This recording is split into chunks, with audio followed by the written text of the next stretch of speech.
Accidentally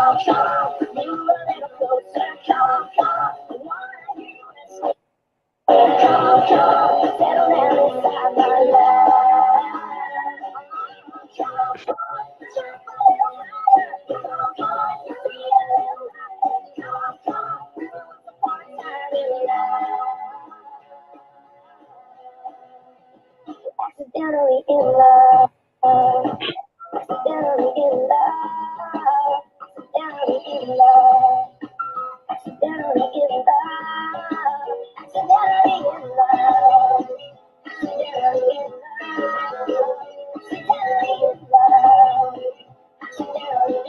in love. Accidentally in love.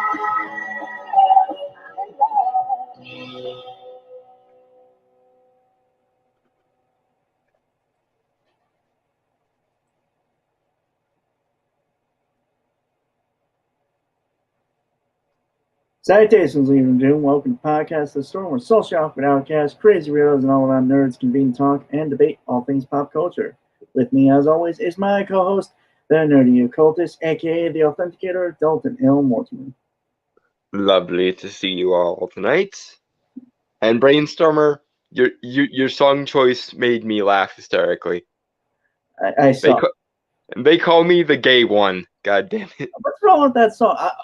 I watched it in Shrek 2, and I thought it was good. Okay, I'm sorry. It's also very gay though, like I.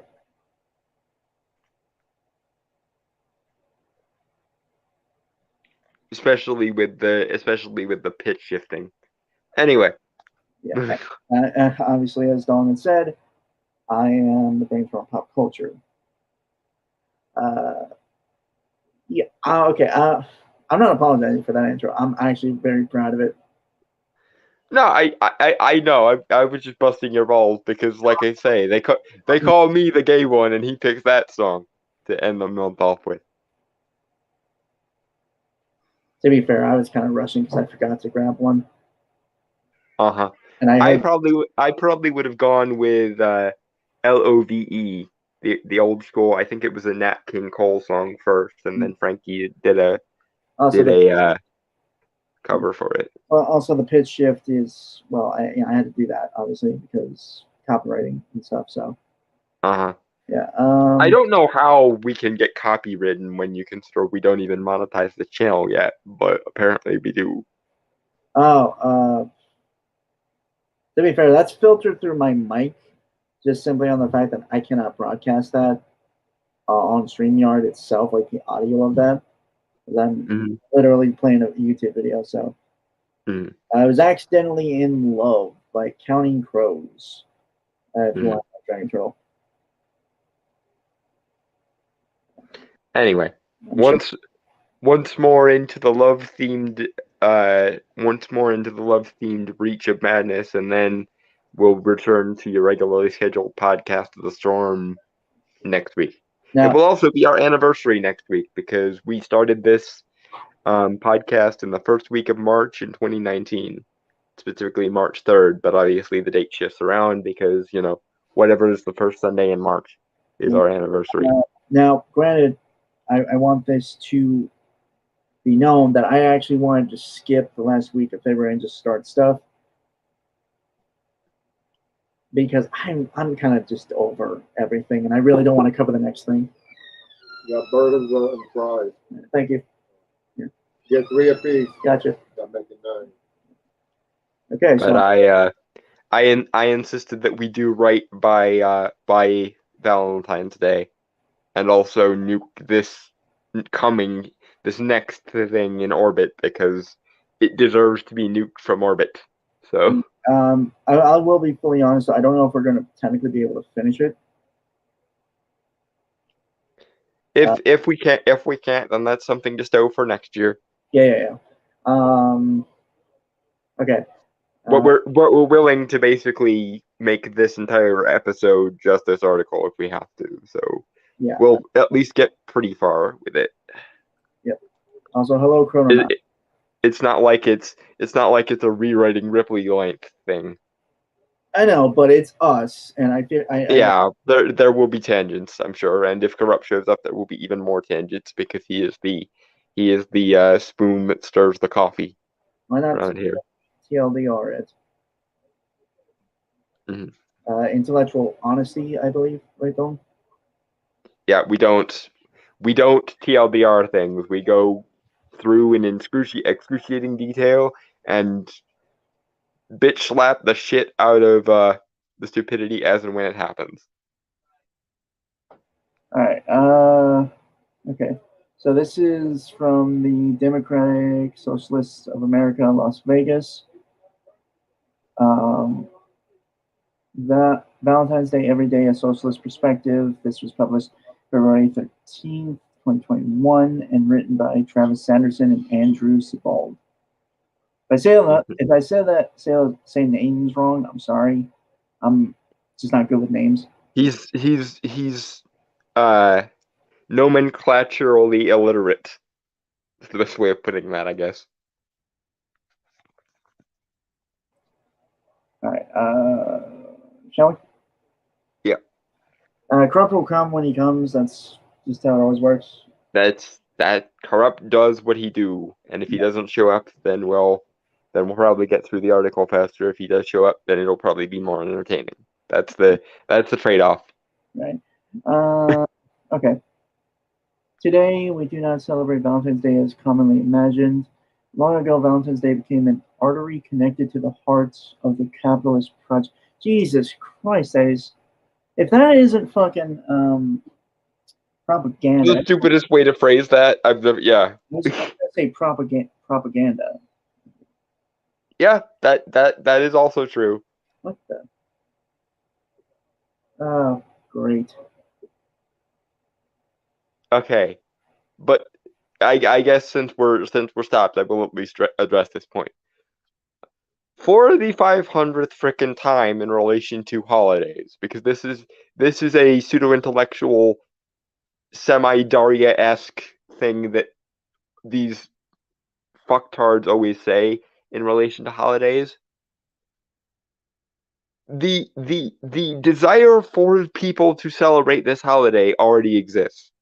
The only thing capitalism did in its infinite wisdom is it tried to fill and to epitomize the niche in which it found itself.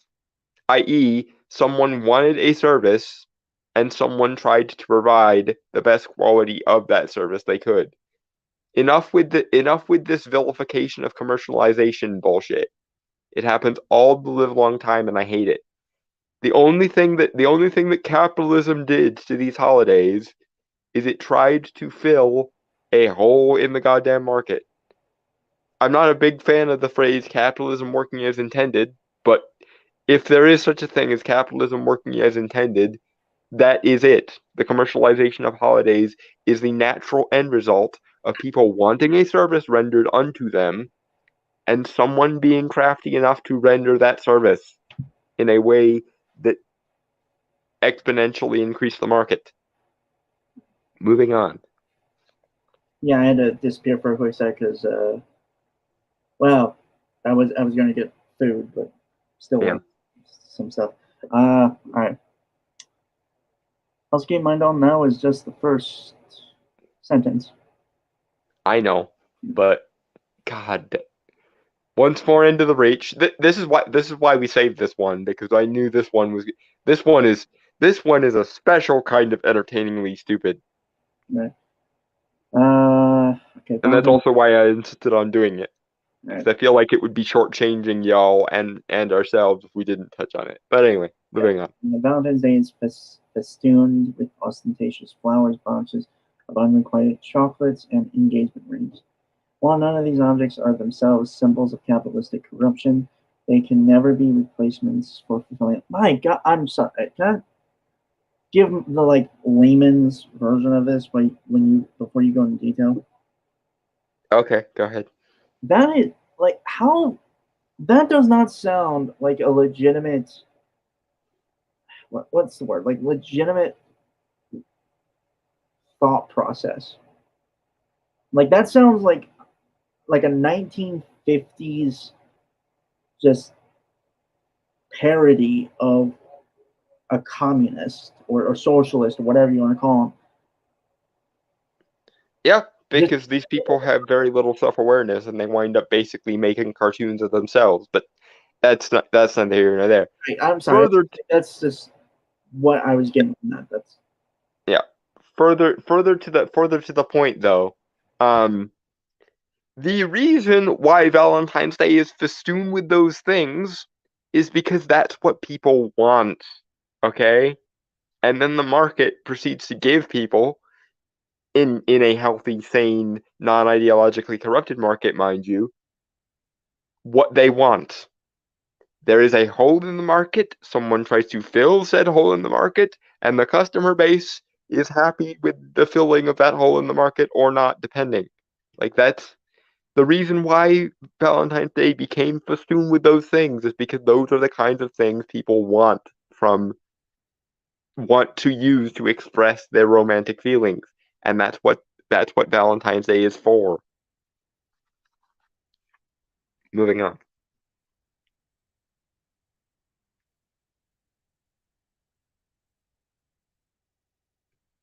I'm assuming Brainstorm are left to get his food, so I will look at the chat while we're waiting for Brainstorm to come back.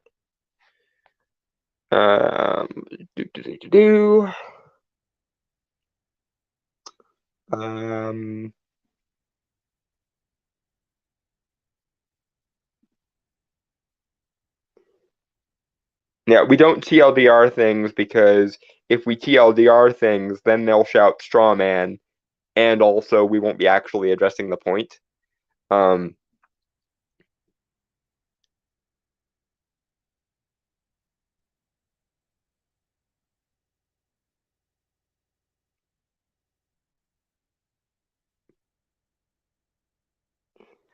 We could, but that would be us being ungrateful for our audience if we just ignored the comment section. And I don't do that. I do that sometimes when I'm on other channels, like Englantine's channels, because normally when I'm on Englantine's channels, it's because I have a point to make, and I don't want to lose my place in my thought process by addressing the chat. That's why usually when I'm on Englantine's channels, I will either not address the chat period when I do a live stream, or I will wait until the actual content of the video is done and then address the chat afterwards. Which actually, despite the fact that Englantine always rails at me to address the comments when we're on live streams, he told me that I should stop addressing the chat when I do solo streams because it ends up making the video like twice as long as it would otherwise be. Englantine standards are sometimes very, very weird and arbitrary. But it's his channel, so whatever. Yeah, moving on. Sorry, I went to grab dinner. Yeah, your food. I figured. Anyway, on with the madness. As socialists, we aim to but we obviously in context of the article. As socialists, we aim to create a world conducive to the love of dreamers and romantics, not Amazon and department stores. A world of bread and roses, not just roses, is one where love is reimagined as a collective practice throughout our society. What the fuck? They find it oppressive that love is in any way individuated. You should just have generic, universal love for everything. Basically, is what the logic is. And also, by the way, poets and romantics like fancy shit too. In fact, if you look at it historically, you'd be surprised how many poets and romantics were the disappointing children of bourgeois parents and were absurdly wealthy. Like Lord Byron, who is probably the most famous romantic poet in Western poetic history, was a Lord Byron. Hence, he was of the upper crust. He was an aristocrat. And Marx had a very, very rich set of parents, and that's why he got away with being, not to put too fine a point on it, but a bum, a pseudo-intellectual bum for pretty much all of his life, and actively resented having come from wealth, just like a bunch of the other socialists in the modern world. All right.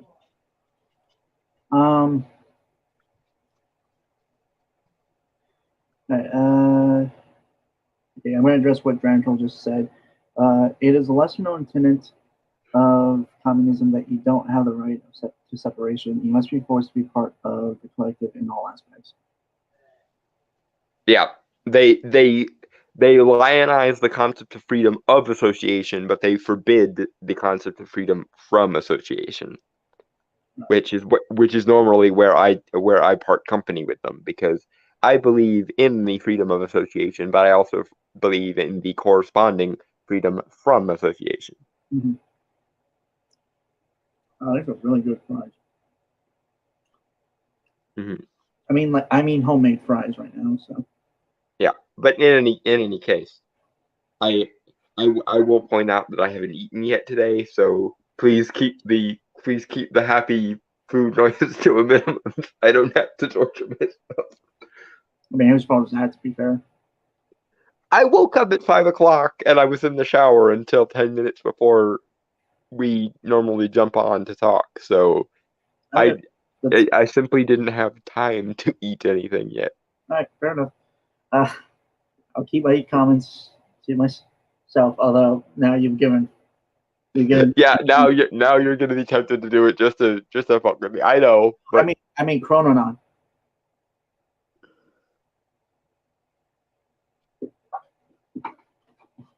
So anyway, shall we move on? Yeah. All right. Capitalism, as we know it today, hinders the growth of fulfilling love. To realize a world free from oppression, we must first consider the stem from which the rose of socialism grows, the thorns of capitalism. Isn't that directly counterproductive, even on a metaphorical level? I would have thought that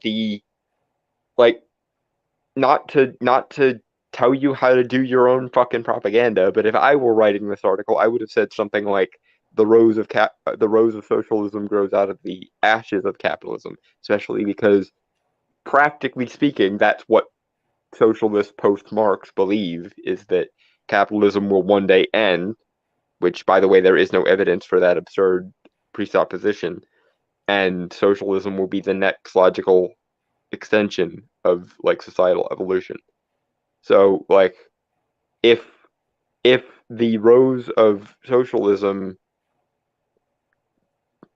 creates further extensions of capitalism by way of its thorns, then following your metaphor to something resembling a logical conclusion, socialism just exacerbates the problem that it already identified. So even if I was a socialist, I'd be looking at that metaphor going, you just said that socialism causes capitalism to get worse.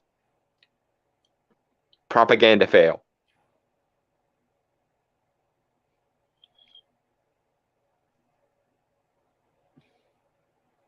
Anyway, moving on.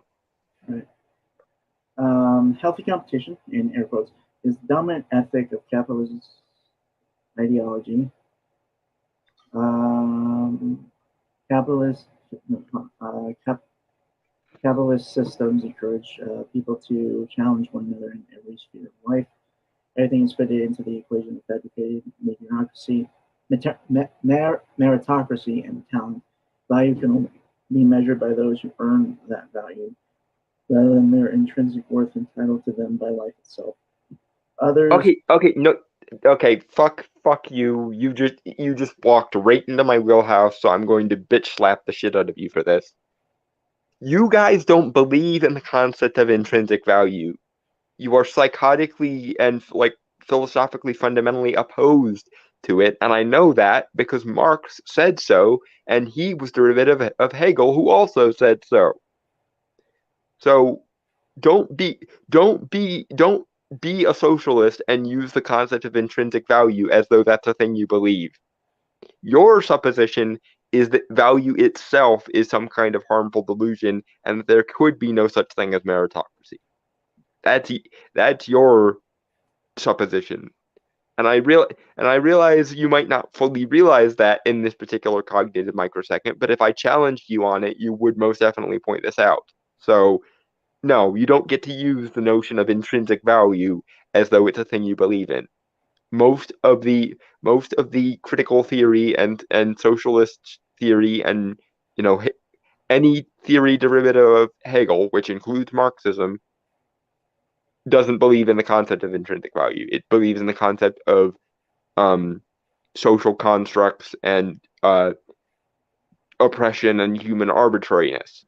So no, you don't get to use the term intrinsic value like it's a thing you actually believe in. It is fundamentally anathema to your whole framework. So no, you don't get to use that word. I'm taking it from you. Also, more to the actual point, because that was just me bitching because you used a term that you have no right to use, which is true, but it's immaterial to the actual argument. More to the actual point, the thing you're missing in your socialist framework, sir, is that intrinsic value has to be expressed so that we know that it exists. I.e., generally speaking, the thought process of, I'm not even going to say capitalist, because this is a thought process of most people that aren't socialists, or not. Okay, not even that, because I consider myself a social democrat, which is one step removed from socialism. So I'm not even giving you the label of socialist entirely to yourself. What I am going to do is I'm going to say, outside of your body of theories, outside of your framework, the notion is, because everyone has intrinsic value, that intrinsic value is demonstrated, is expressed through them having some kind of merit, i.e., the merit someone has in a functional perspective is a shadow, is an extension, is a actualization of the intrinsic value they already have. Because here's the thing. What is the difference between intrinsic value that can never be demonstrated and a lack of intrinsic value? Answer, there fucking isn't one. In a sane world, a world in which causality exists, if something has a quality, that quality is going to have an impact on its function and how that function is expressed in the actual world. I.e., an idea that can't ever be actualized or expressed is an idea that is basically meaningless. And a concept that can't have any tangible impact on things is basically not a non-material concept. So in a sane person's mind, meritocracy and intrinsic value are not at odds with each other. Intrinsic value is what causes meritocracy to exist. Because the intrinsic value that something or someone has is expressed tangibly in the real world through cause and effect, and you can trace that cause and effect back to its source, therefore demonstrating the merits inherent to something or someone. Yeah, so no, philosophical error. I'm calling bullshit on that. Thank you. Moving on. Mm-hmm. Okay. Other than their intrinsic, others who do not succeed are losers. That is the logic of capitalism. Not necessarily. There are other variables to be considered, but if you're playing a game and you lose, then you sort of are by definition a loser. I agree with you that the stigma attached to the term loser probably shouldn't be as extreme as it is, because that's bullshit. But at the same time, terms mean what they fucking mean to some degree, i.e., if you're playing a game and you lose, you have lost. Therefore, you are someone who loses, ergo a loser. What you're doing is you're insinuating, or rather, you're strawmanning, that capitalism is considered a moral thing, which it isn't. Capitalism is not a moral system. It is a logical system. Very few, if any, but the most strawmanish, one-dimensional fat cat capitalist you can think of would say your failure as a capitalist means you are a failure as a human being.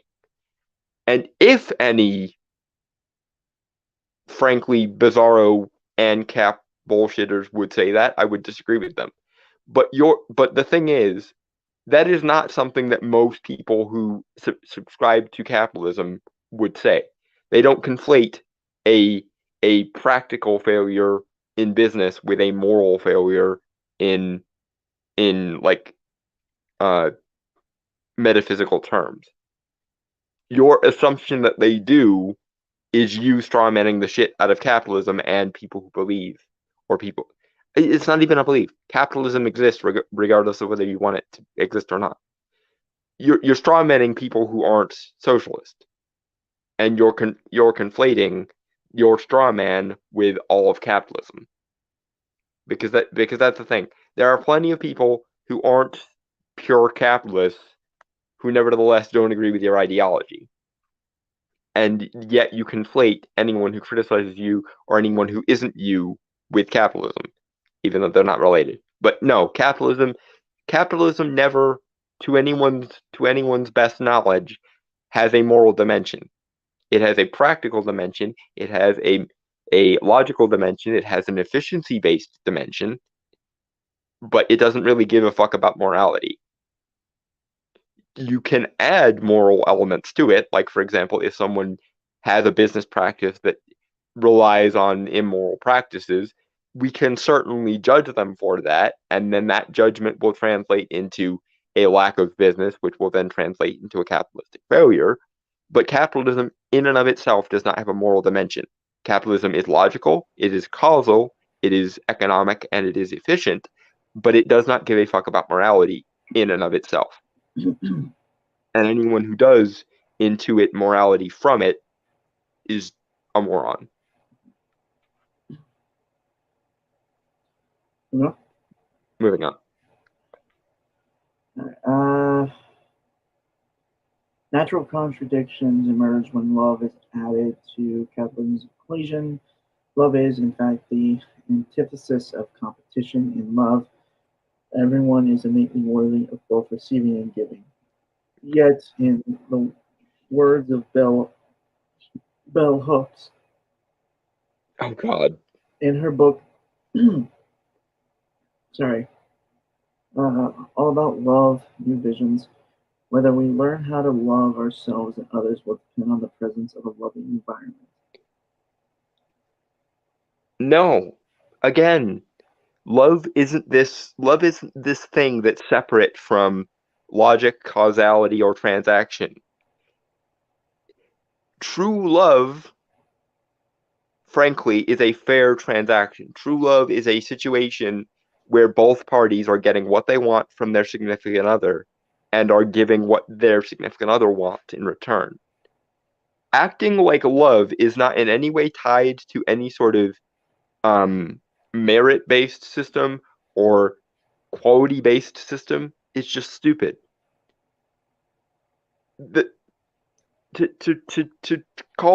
I'm having a hard time thinking of examples of how to explain this because it's so obviously wrong that it's short-circuiting my brain.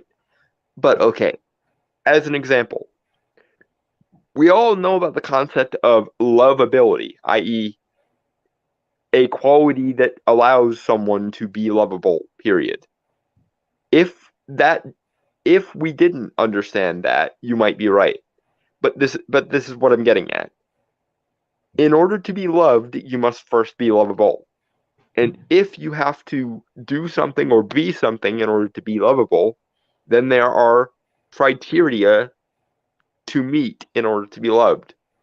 And if there are criteria to meet in order to be loved, therefore, there are people who are better at that criteria than others. For example, I certainly know for a fact there are plenty of people you, person who works for the Democratic Socialists of America, don't love.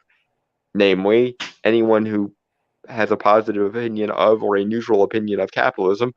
And yet you are not considered a hypocrite by your own standards. Why?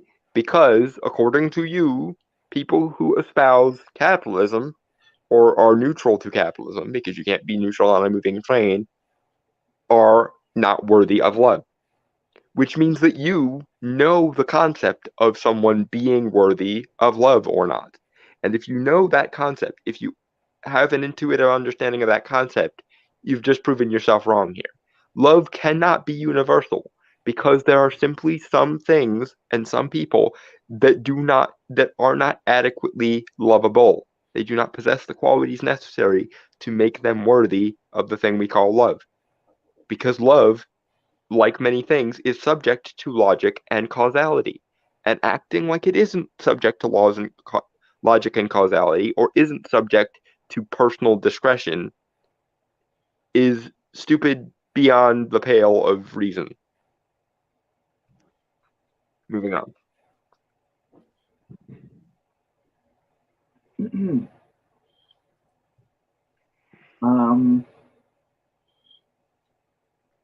Sorry.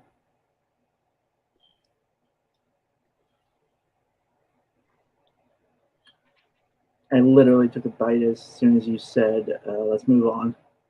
Okay, well, Dragon Troll. What does Dragon Troll say? Right, but I'm good now.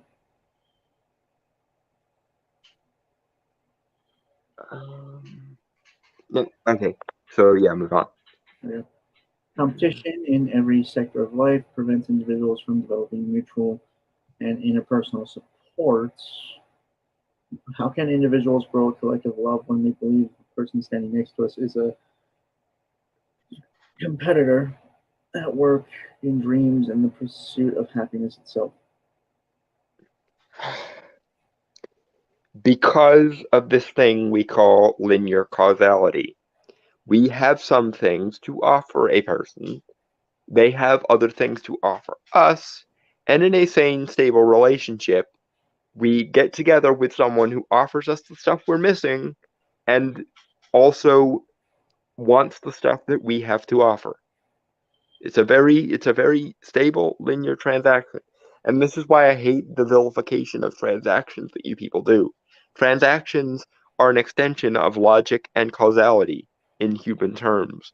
And a good transaction is a thing of mathematical precision and beauty. Your solution of there should be no transactions, love should be entirely universal and entirely without qualification, basically renders the concept of love to be meaningless. Because if you can't tell the difference between something with value and something without value, the entire world becomes a meaningless gray blob. If you can't differentiate between different kinds of value or between a state of more value and a state of less value, you cannot differentiate anything logically. And if you can't differentiate anything logically, then you're essentially a madman in a world of gray meaninglessness. This is why nihilism, especially in the universalistic sense, is absolutely counterproductive. Because yes, while I suppose nihilism might free you from the pain of things that are meaningless, it also prevents you from ever understanding the concept of meaning. And if you can't exist in a world with meaning, then by definition you do not exist in a world worth having. And a love that applies to literally everything, regardless of any sort of discernment or discrimination, basically becomes the background noise of the universe and serves no function. Especially when you consider that in your guys' minds, everything is subjective, everything is socially informed, and everything is arbitrary. I.e., I suppose in a universe where you believe in intrinsic value, a world in which everything has intrinsic value doesn't necessarily have to be meaningless. But in a world where you insist that everything be regarded as universally the same, and there is no such thing as intrinsic value and everything is subjective or arbitrary, then the world is basically indistinct from a meaningless void. And nobody likes functioning in a meaningless void, because whether or not meaning actually exists or not is immaterial to the fact that we are biological beings who have evolution behind us. And evolution requires us to discern things. That's why we have the intelligence we have, because discernment and being able to distinguish between concepts was a useful trait for human beings to have back in the day. And if you unlearn that, you are essentially going to make a very, very depressed primate. And very, very depressed primates do not create much in the way of positive contributions to the world. And then eventually society crumbles. And if you happen to be someone who's a social constructivist and believes that everything is the result of society, then society crumbling means that meaning itself comes unraveled. Moving on. Right. English has a common thing. It's cliche, one that states that all the best things in life are free. Things that make life worth living are held tightly in tandem with all forms of love. Family we care for, the friendships we hold, the way we breathe in nature around us, all of these are different manifestations of love. But this ideal, we should prioritize the enjoyment of these things to live a fulfilling life. Okay, so before you do, though, may I just say one thing? Yes. Go There's ahead. structure to this, really. I think, at least. I don't think there really is a structure to this. It's just ramblings. Essentially, yes. But more to the point, those things you described, the relationships between families, the relationship between friends, how exactly would they function in a world devoid of qualifications and logical constructs? Because that's the thing. Your supposition is every logical construct is in some way oppressive and should be gotten rid of. Well, if you get rid of all logical constructs, all transactions, all causality, how could you possibly define, how could you compute meaning in friendships, in family relationships, in anything? And more to the point, how could you meaningfully establish those things without deference to some kind of logical construct, without deference to reason and causality, and to some extent, because it's humans fighting, it's humans dealing with other humans, some form of transaction? How can you have a relationship between a mother and a child that isn't in some way logically causal and or transactional? Answer, you could not. And therein lies your problem. You simultaneously vilify causality, transaction, linear logical constructs, but you need those things in order for concepts to maintain their meaning. Because otherwise, it's literally like something out of a Lovecraft story, where we literally can't determine one thing from another thing. And if you can't determine what love is or how it works, i.e., if there are no functional or descriptive parameters to love, what does love even actually mean? So we're talking about gaming. Hello. She asked a question for you, Dalton.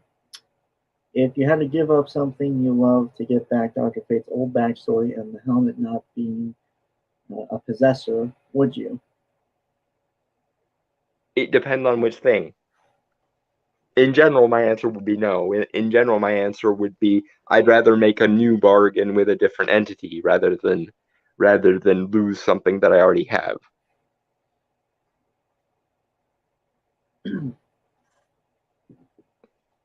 And no, I'm not going to get that, because I already made my bargain with Mab, and at the moment she's the only entity that I feel safe isn't the right word, but that I feel confident in bargaining with. And I already got my one boon from her, and I'm satisfied with it. So yeah, no. The actual deity, Naboo, him, I might actually be able to bargain with for that, but I have no idea what he would want.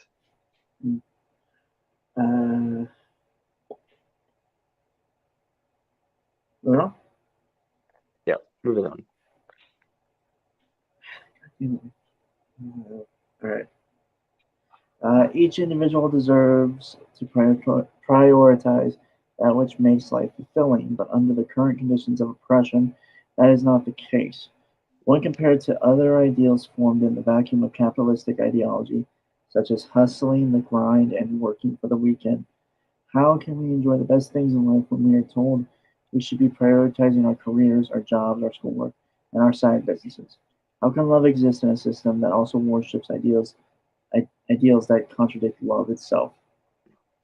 Because people are individuals and should be able to figure this shit out for themselves. Can I also add something as well? Go ahead. I mean, there is a. I don't think they're going to bring this up, but love, at least to me, and feel free to disagree with me or counter argue if you want.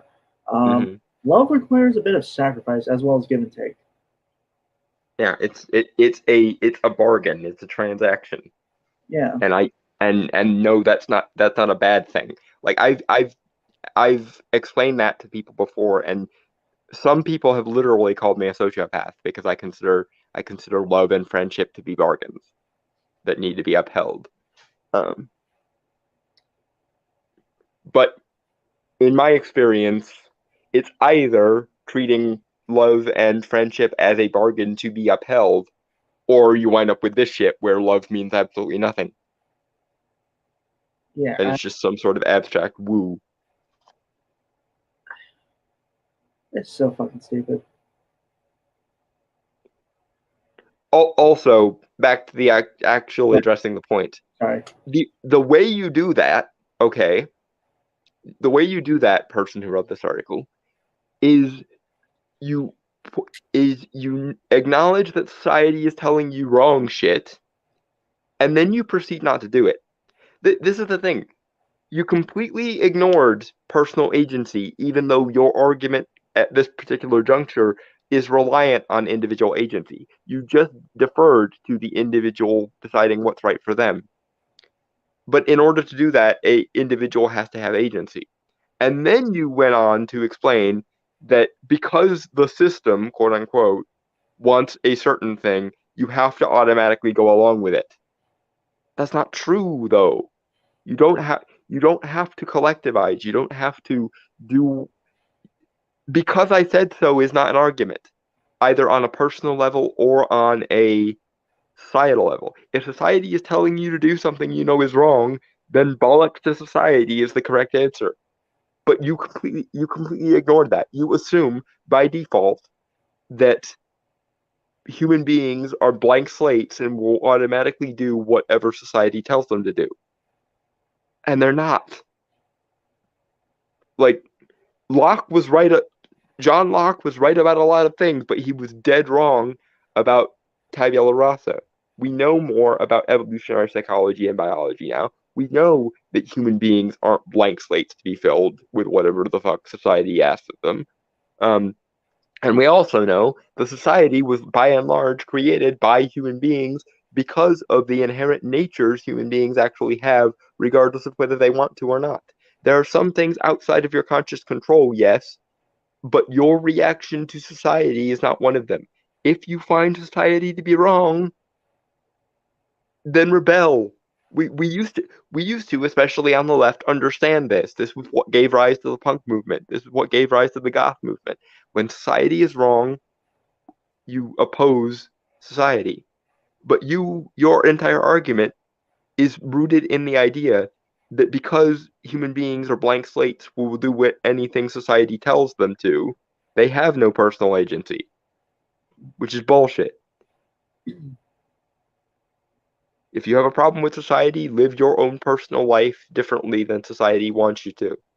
If your If your alternative happens to be wrong and fails, though, that is because you were wrong. It's not because society was oppressing you. It's not because of some non-falsifiable conspiracy theory. It's because sometimes you are wrong, and you get what you essentially get the consequences you bargained for, more or less, because causality exists. Moving on. A job is not only an accomplishment in capitalist societies, it is a necessity to survive with dignity. Yet competition in the workplace also uncannily possesses the ability to diminish and destroy self-worth. Bell Hooks writes, jobs depress the spirit. Rather than enhancing self-esteem, work is perceived as a drag, a negative necessity. I mean, okay, there is a point here, and it's a point I've made before. The idea that we shouldn't have to do jobs that make us miserable. I agree with that. I do agree with that. In a sane world, especially a world not too distant from here, we'll have the robots do all the things we used to have slaves do, and then the jobs that humans get will be meaningful jobs. I agree with that to a point. That makes sense to me to a point. But here's the thing. Your presumption is that competition itself destroys self-worth. I do not agree with that. Because, as any gamer nerd will tell you, there's always the option of, and any gamer who's ever been a gamer probably can tell me, you can probably see where I'm going with this. What is the gamer's credo? Get good, scrub. I.e., it's not competition's fault that you fail at competition. It's because you are not good enough to compete within that competition, which results in, once again, the gamer's credo: get good, scrub. I.e., if you find that you fail at competition, either find a competition that you can succeed at, or find a job that is meaningful to you, in other words, or improve yourself. Get good, scrub. You have the option to not suck at competition if you try harder, or more importantly, smarter. Because I've always operated on the principle of try smarter, not harder. But that's neither here nor there. Yeah. Yeah, moving on.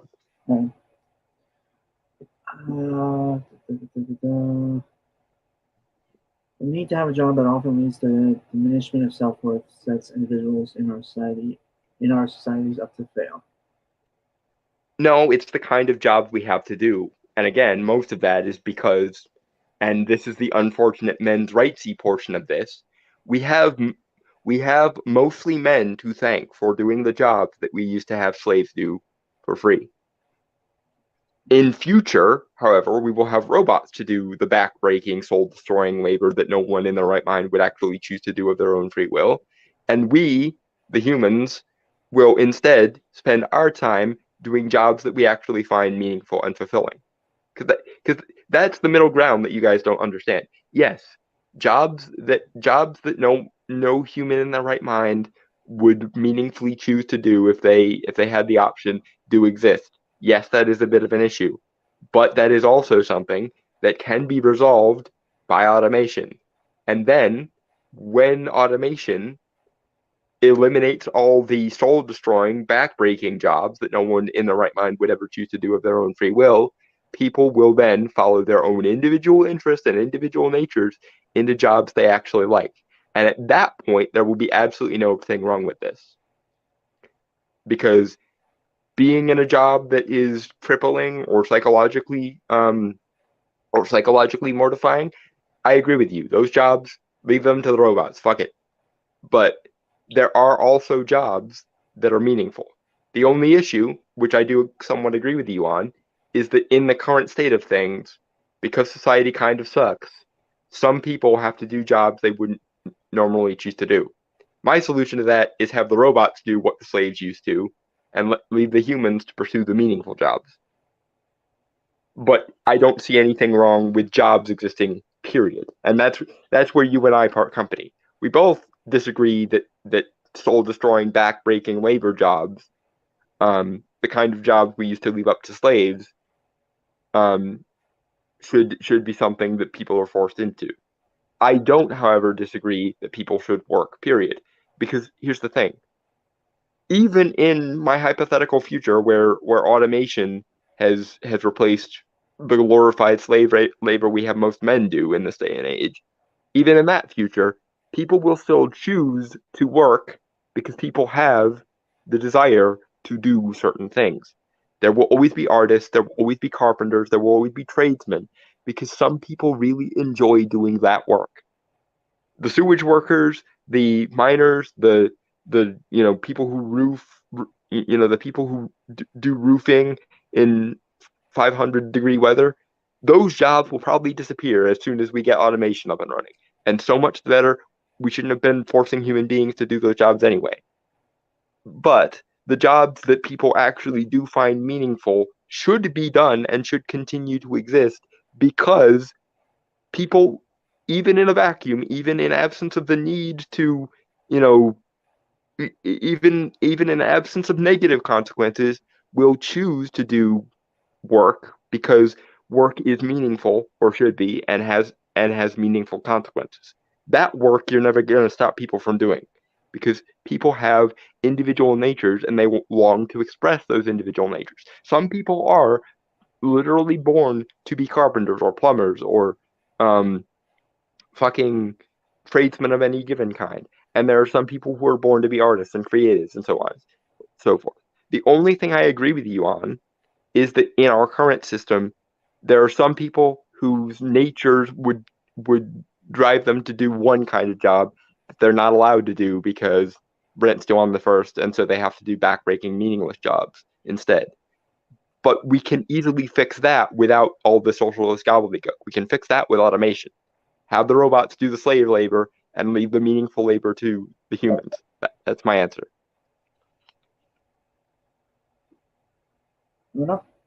Moving on. Negative impact of jobs can also impact people around us, as Bell Hooks states. Many jobs undermine self-love because they require the workers to constantly prove their worth. Individuals who are dissatisfied and miserable on the job bring this negative energy home. Clearly, much of the violence in domestic life, both physical and verbal abuse, is linked to job misery. Oh, okay, now. Fuck you. No, that's not how that works. Some of it might, yes, because again, the aforementioned, there are people forced to do jobs they would never choose to do regardless. But here's the thing about people's need to prove themselves.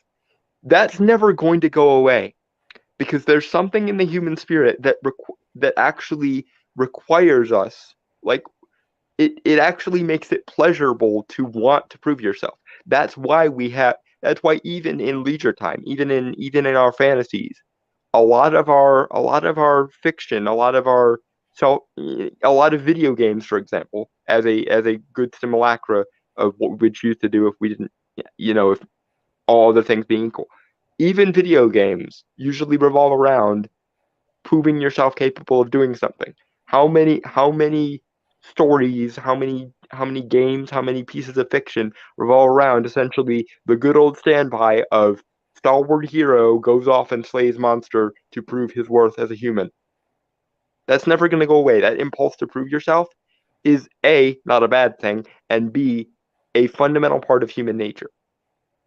The part I agree with you on, to some degree, the part I half agree with you on, is that impulse is instead of being channeled towards people's actual aptitudes, it's being channeled toward glorified slave labor. Let's not beat around the bush about it. And it is mostly men, by the way, who wind up in that situation, because women prioritize the meaningfulness of their occupation over its financial aspect. And frankly, that sounds like a good idea to me. It's just a shame that we don't have robots yet, so that men, unfortunately, have to pick up the slack and do the slave labor. But as soon as we get robots, then hopefully men will also start prioritizing whether or not they actually fucking like their job over the financial necessity of it. But regardless of that, regardless of even in the not too distant future, hopefully, where we have robots to do all the jobs that wouldn't be advantageous for humans to do, and humans are left to do basically what they're basically left to pursue their aptitudes and natures. Even in that future, people will still have the desire to prove themselves, regardless of whether they're oppressed or not, because the desire to prove yourself is something that human beings have in a vacuum. It's something that's part of human nature, and it's a good part of human nature. It's what leads to, the best parts of civilization, the best parts of what it means to be human, are the result of someone's desire to prove themselves in a given field of study that they had an aptitude for. Every great artist, same thing. Every great architect, same thing. Every great tradesman, same thing. It was an innate desire in them to some degree of, I want to prove myself at this thing I have an aptitude for. And that part of it is a good part, and you're never going to get rid of it regardless, because it's fundamental to human nature. Unless you literally start genetically engineering the competitiveness out of humans, which, for the love of God, don't do for any sake whatsoever. Moving on.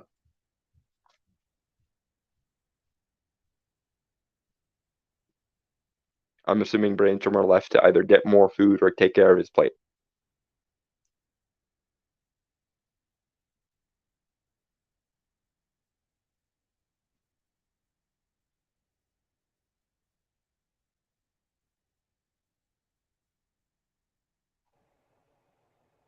I'm back. Yeah, okay. Moving on. Yeah. Okay. We can encourage friends and loved ones to move toward greater self-love by supporting them in any effort to leave work that assaults their well-being. Domestic violence and emotional abuse in and of itself can be instigated and exacerbated by stressors in the workplace, manufactured under the unique ideological conditions of capitalist life. My God, is there clearly they didn't. Here's a fundamental issue with this entire body of theories. No one created capitalism, okay? It's not like socialism or Marxism or even like the various different kinds of anarchy. It's not a constructed system. If you go back to Adam Smith's The Wealth of Nations, which was the origin text for the term capitalism, he was not proposing a system of this is how society should work.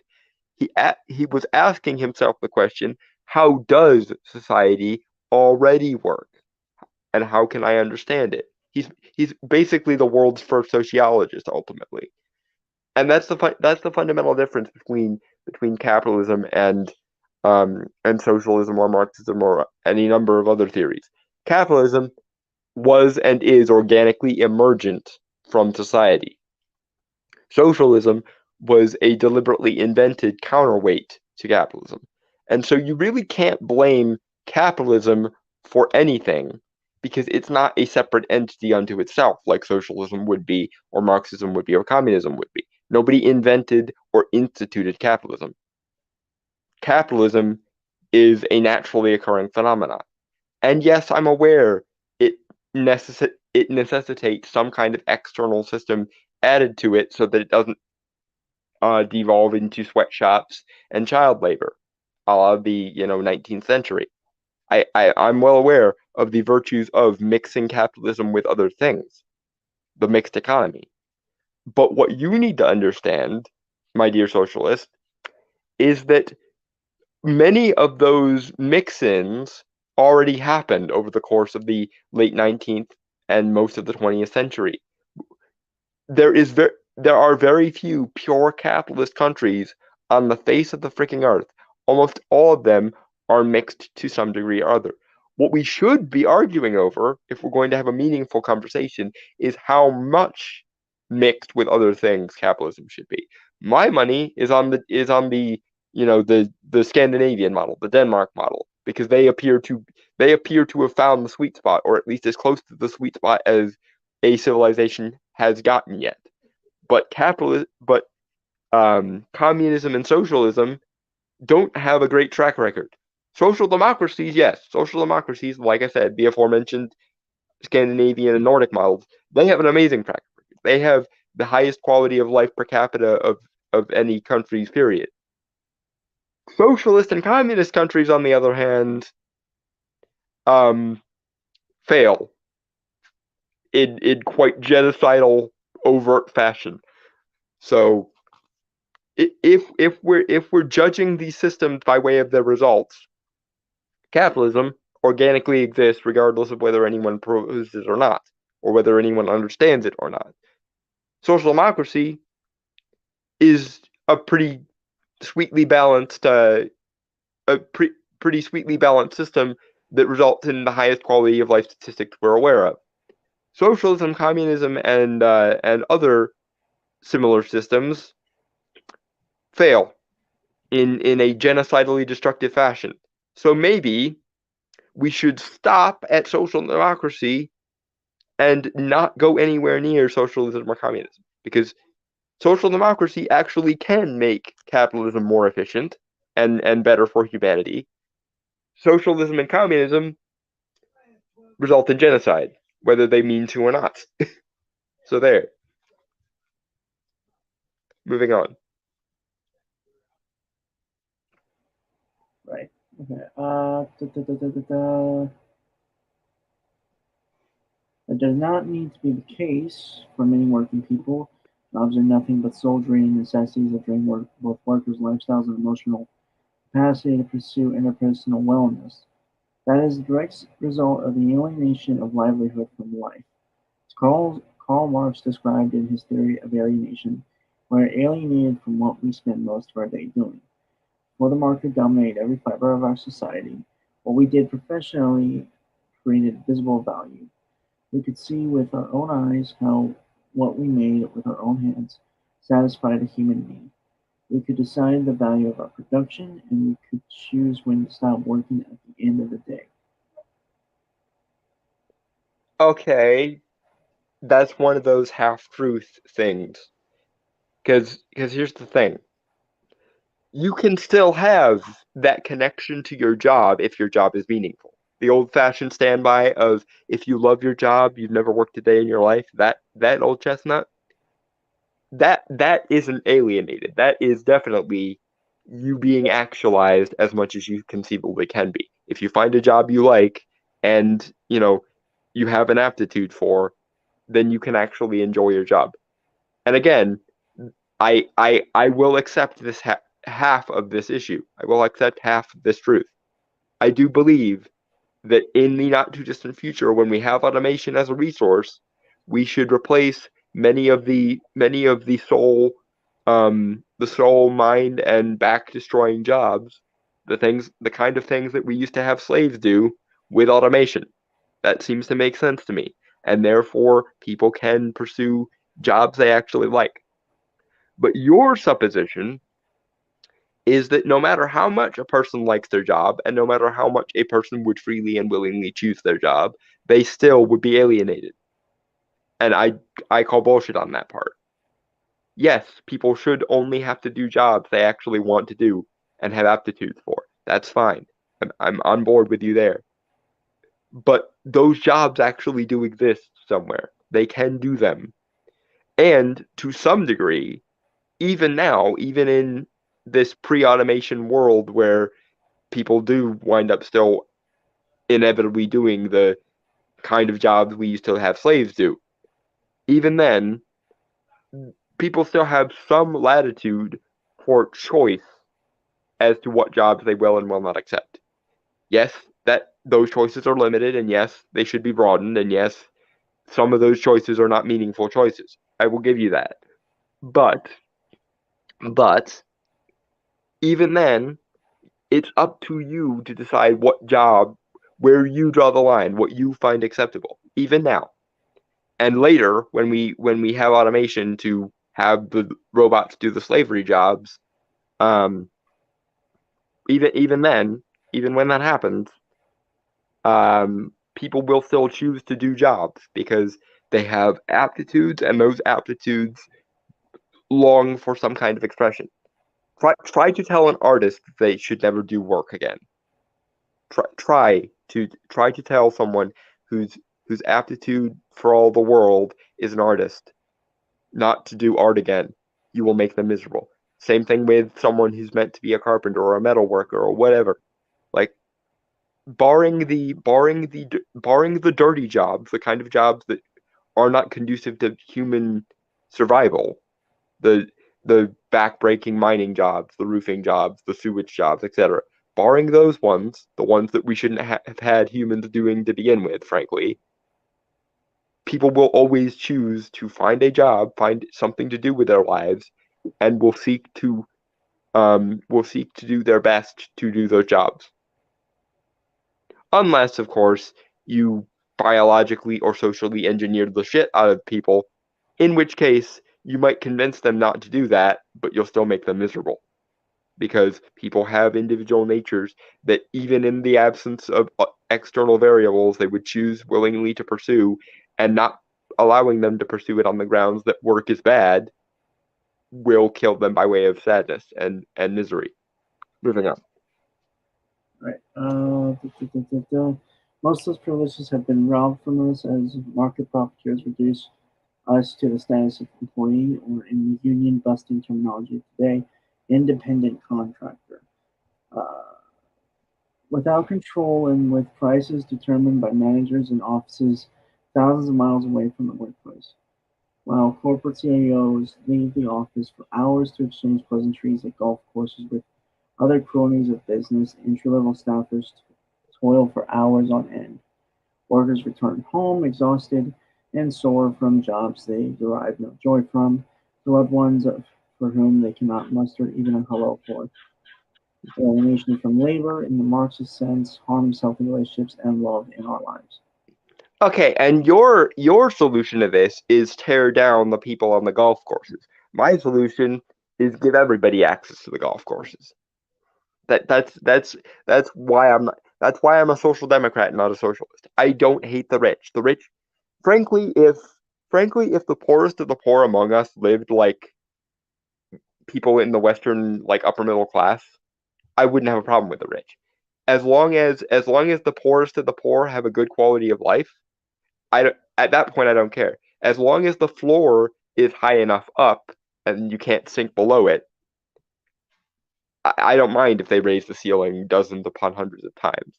Like, I don't hate the rich for wanting more out of life. I hate the fact that the poor don't have anything like that quality of life.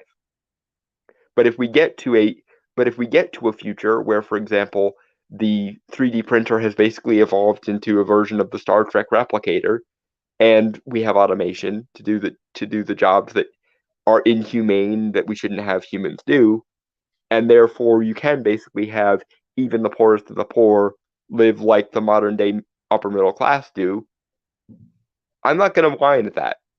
Even if the rich are infinitely richer than us, even if the richest of the rich are richer than the poorest of the poor, in that system I wouldn't mind it. My issue is not bring down the rich, bring down the top dog. My issue is, why the fuck is the bottom so much lower than the top?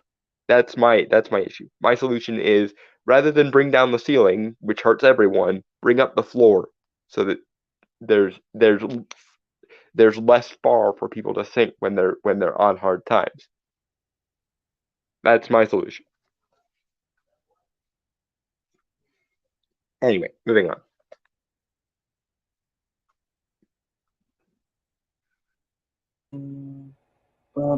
Okay. Even people who can afford to work in jobs antithetical to society's norms, there is no vacuum. Love can still crumble beneath the weight of societal pressures. The situation was articulated best by the Chinese leftist thinker Liu Xun in his regret for the past in 1925.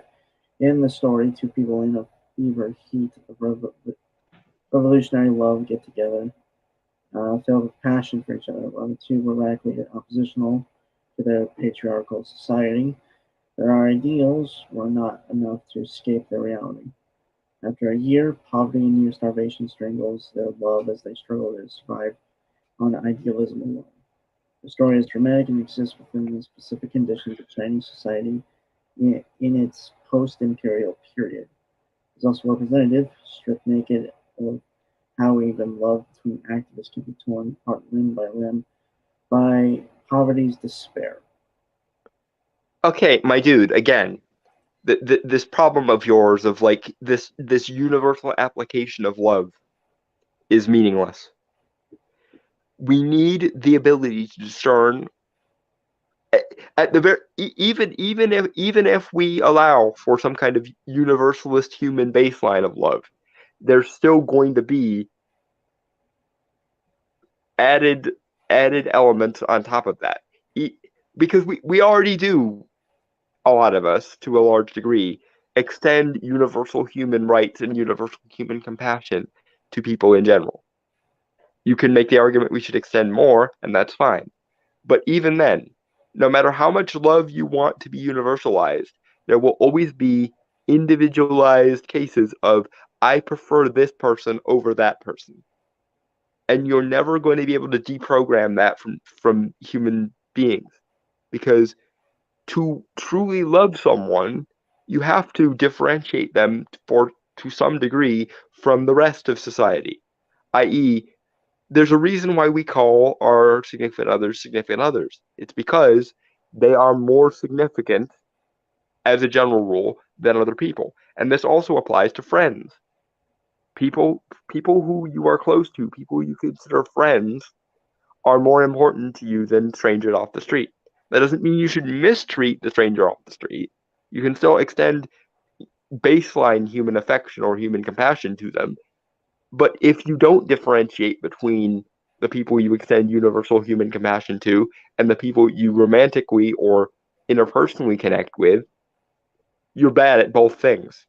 You're bad at how you treat people, and you're bad at how you treat the people you allegedly love. If you treated literally everyone in the world like you treat your best friend or your significant other, you're probably going to end up destroying yourselves and them and most of society. Because you have to acknowledge that there are some people you prefer over other people. And quite frankly, it's unnatural and unproductive and irrational to try and universalize that level of compassion. You can't treat literally every person you see on the street like you would your best friend. That would be madness. And also, it would require a lot of energy from you. And given how much I know you socialist fuckers hate extending effort, you wouldn't be happy with that system either. What would end up happening is you would try to extend that kind of effort to everyone for 5 seconds, and then you would get tired of doing it, and then you would just decide that even your closest personal friends weren't worth the effort, and then you basically wind up treating everyone like the lowest common denominator rather than treating everyone like the highest of the high, which is what you're proposing. Is we treat everyone we've ever encountered like the highest of the high, but what you'd actually wind up with is, oh, this takes so much effort, I'm getting sick of treating people well, I'm just going to treat everyone like they don't matter, and that'll be better. And then the end result of that will be no one treating anyone well, essentially. And then society crashes and burns like it always does under these sort of circumstances. Moving on. Right. Back.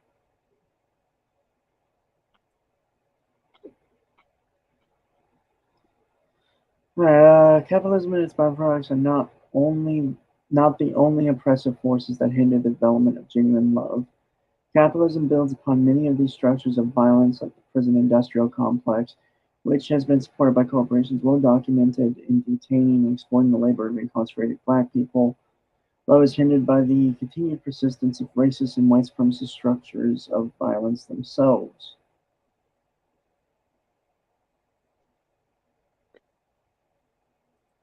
Again, I oppose violence too, but you can't authoritarianly force people to never express it, because we are animals, and for most of our history as a species, violence has been a thing that exists.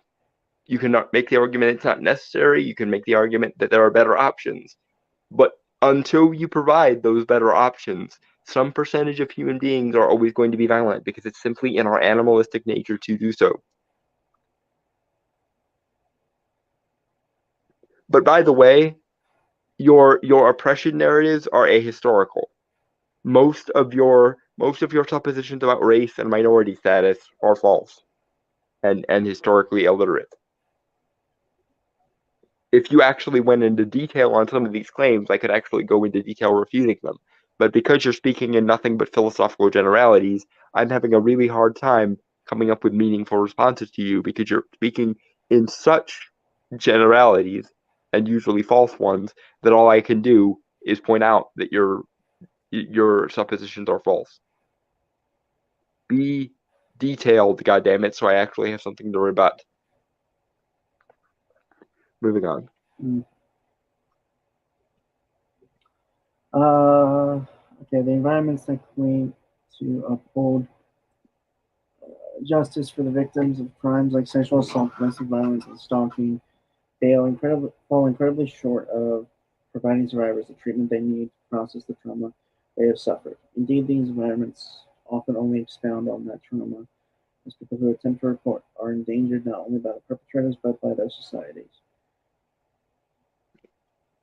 Please provide an example. Please, one example. According to a survey that was published in a report by the ACLU. Yeah, sorry. 88% of respondents who were victims of domestic violence or sexual assault stated that police officers sometimes or often do not believe victims or blame victims for the violence. Because we have this thing called innocence until proven guilty. You are not a victim until you can demonstrate it. You are an accuser until you can demonstrate it. And if you impugn malice, i.e., if you accuse someone of doing something, they are going to feel the need to defend themselves from that accusation, because that accusation, especially if it's a criminal one, is an imputation of malice. And regardless of the innocent until proven guilty standard, a priori even before that, we have this thing called Hanlon's razor. Never attribute to malice what you can attribute to incompetence. That's one of the reasons why manslaughter or negligent homicide has a less severe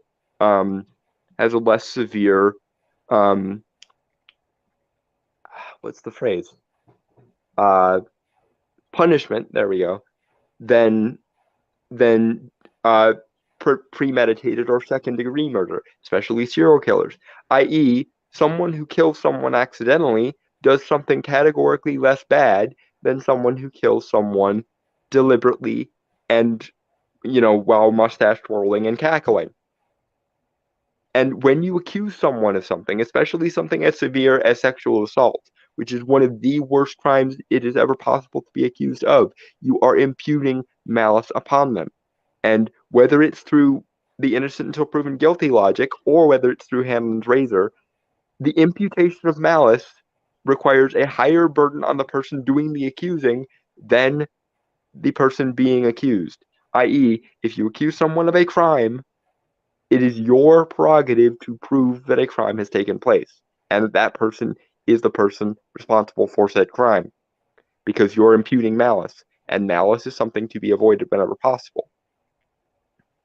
You are making a claim that has negative consequences and repercussions on the person's character and often their empirical reality if that accusation is believed.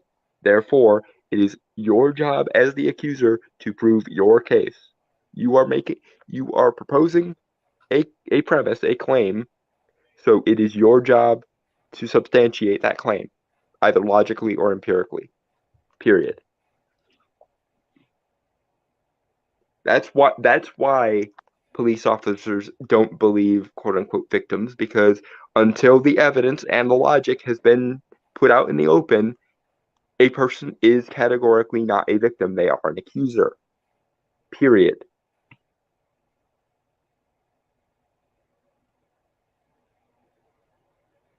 No? Yeah, moving on. Okay. The same pattern of state-sponsored failure to address trauma repeats in the courts. Plenty of moments can be easily conjured up in our country's recent memory. Dr. Christine Blasey Ford, Blasey Ford. Yeah. And the survivors of Harvey Weinstein were all traumatized and re-traumatized under the national spotlight of court procedure. Each of them were subject to the harsh limelight of public attention, where their traumas were contorted into lies.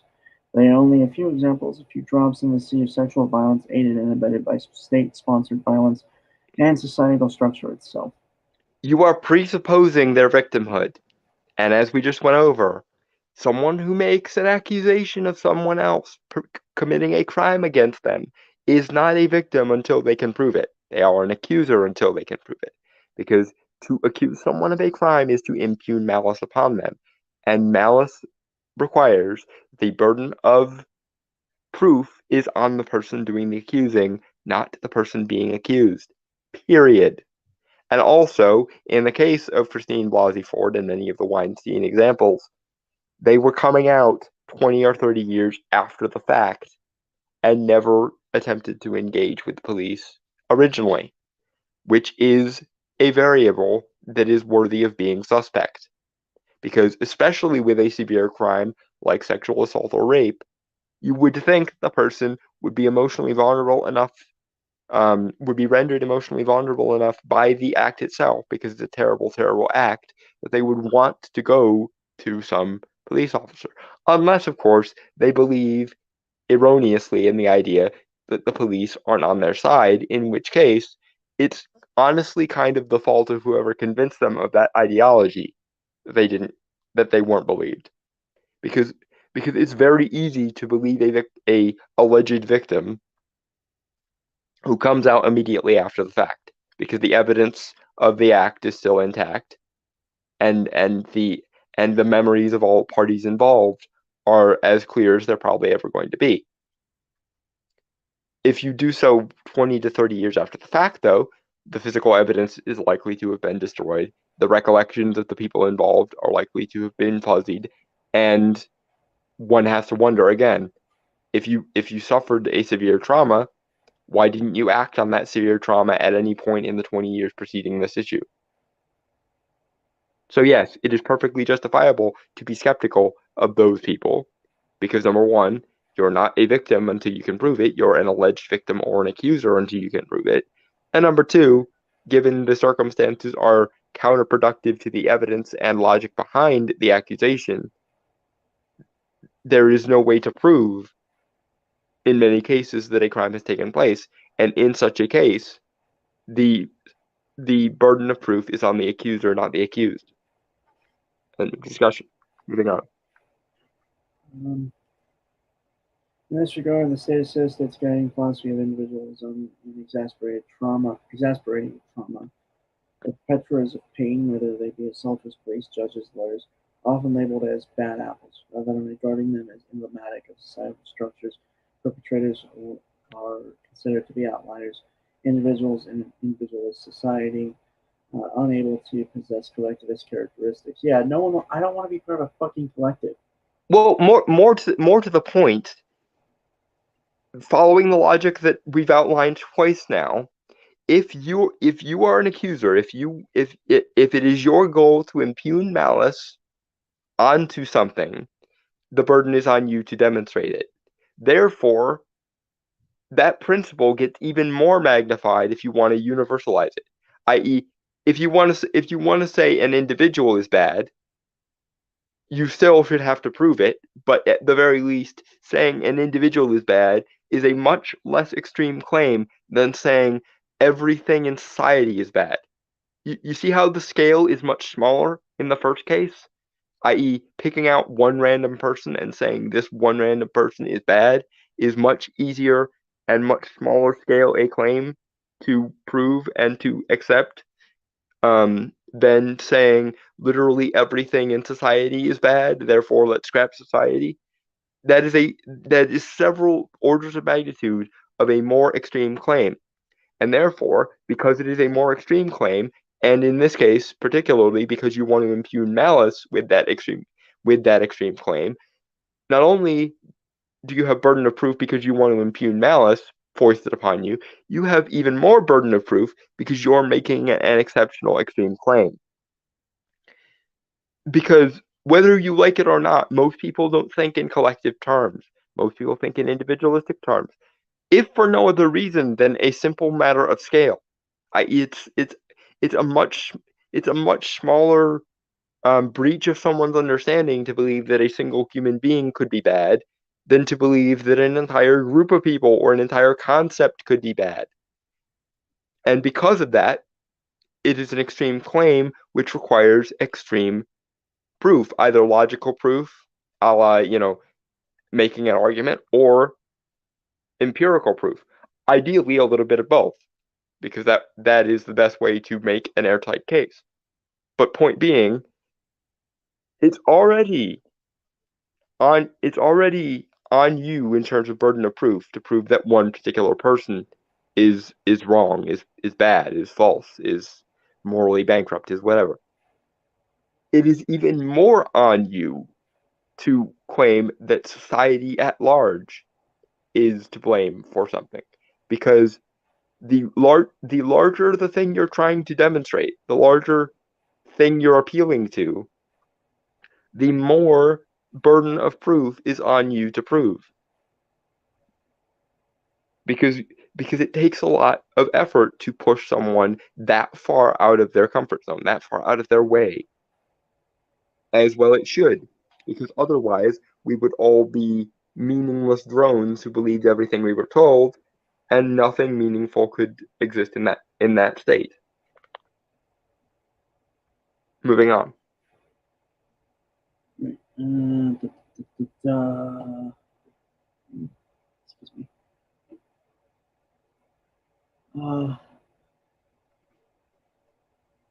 Sorry.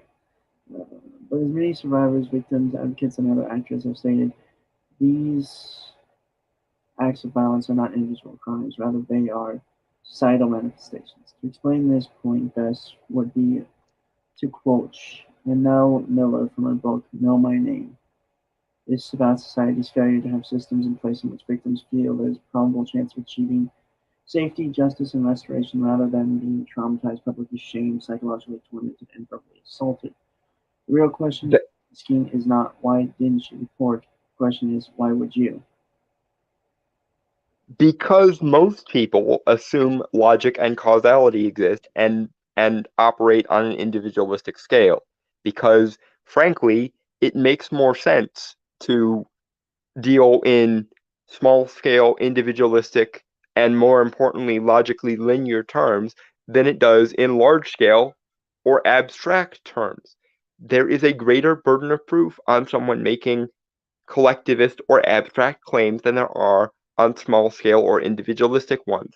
And even then, there is still this thing we call a logical burden of proof. That's why, number one, you have burden of proof if you accuse a single individual of something. And number two, you have an increased burden of proof the larger your claim and the more deviant your claim gets, especially if it happens to impugn malice, because malice is supposed to be logically avoided based on Hanlon's razor. Never attribute to malice when you can attribute it to something else. And if you propose malice as an explanation for something, the burden is on you to demonstrate that malice. Always, always, always, forever, logically speaking. Fuck morality. This is just a logical point. Malice is something that is uncommon. Therefore, if you want to prove that it exists, especially in a widespread fashion, you have the burden of demonstrating that it exists. Period. Morality or no freaking morality. Because not assuming a lack of malice leads to basically what you could call a logical cascade failure, or to put it in a less hoity-toity way, pulling the thread under which you assume all of reality exists. Because if you it's essentially like if you assume that the entire world is out to get you, how could you possibly believe in anything? How could you possibly be certain of anything? That is the way paranoid people act. It it it only makes sense when people like Descartes do it. When Descartes proposed, for the sake of argument, the evil genius or the evil deity idea that he had, he became very aware very soon that if he assumed that evil deity existed, he became extremely paranoid and undermined his own logical processes. Because that's what ultimately happens when you automatically assume by default malice. You automatically become a paranoid person who undermines their own personal worth and their own logical worth. Hence, malice is something to be avoided and is considered an extraordinary claim. Hence, the burden of proof is on someone who is impugning malice rather than someone who is trying to avoid impugning malice. Because otherwise, we pull the thread that binds all of our logical understanding together, and everything becomes an incoherent nebula of meaninglessness. And we're basically Lovecraft protagonists, you know? Moving on. I think in like another 30 minutes, we'll have to call it on this article if we're still.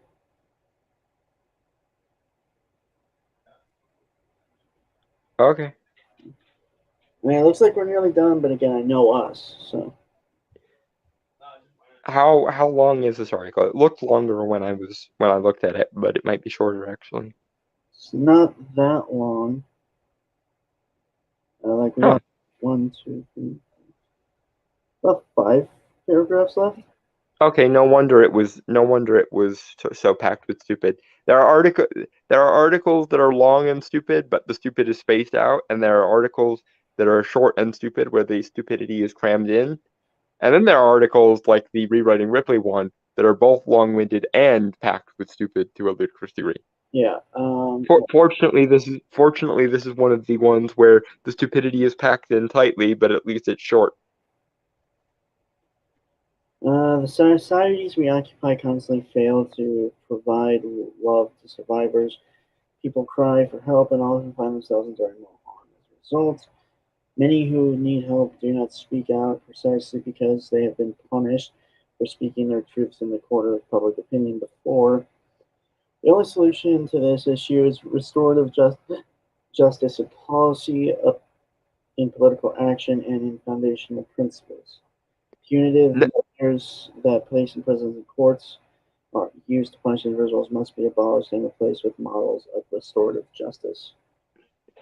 In other words, you want to abolish the burden of proof so that victims are victims regardless of their proof, and therefore anyone who gets accused is automatically has to disprove that they've done something wrong. Yeah, no, fuck you. Also, many of the people who are victims of these systems are men, and very often they don't speak out because they know they won't be believed, period. Because there were still people, even in the Amber Heard case, who believed that Johnny Depp was an abuser, even though the evidence and logic both came down on his side. But whatever. That's a different conversation. I don't expect to get you to deconvert you from socialism and gynocentrism in one sitting. I'm nowhere near that intelligent. But as it happens, you are kind of ignoring other variables as to why that might be the case. Never mind. You know? Mm-hmm.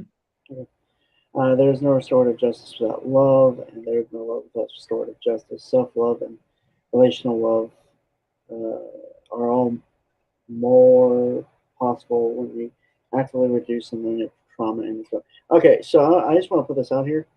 There is no correlation to love or whatever in anything that we've really read so far. Yeah, the only definition of love they've given is this kind of universalist love where nobody is allowed to discriminate against anybody else in terms of qualifications or merit. I.e., you're supposed to love everyone equally and not have any sort of personal connections with any significant others or family members, ultimately. Which that would result either in people dying of exhaustion from having to put that much effort into literally everyone they've ever met, or more likely, it would result in people getting exhausted and deciding, fuck it, I'm not sparing that effort for anyone, and then we'd lead to nihilism. But back to the point.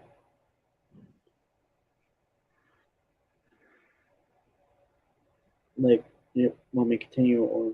No, go ahead. Okay.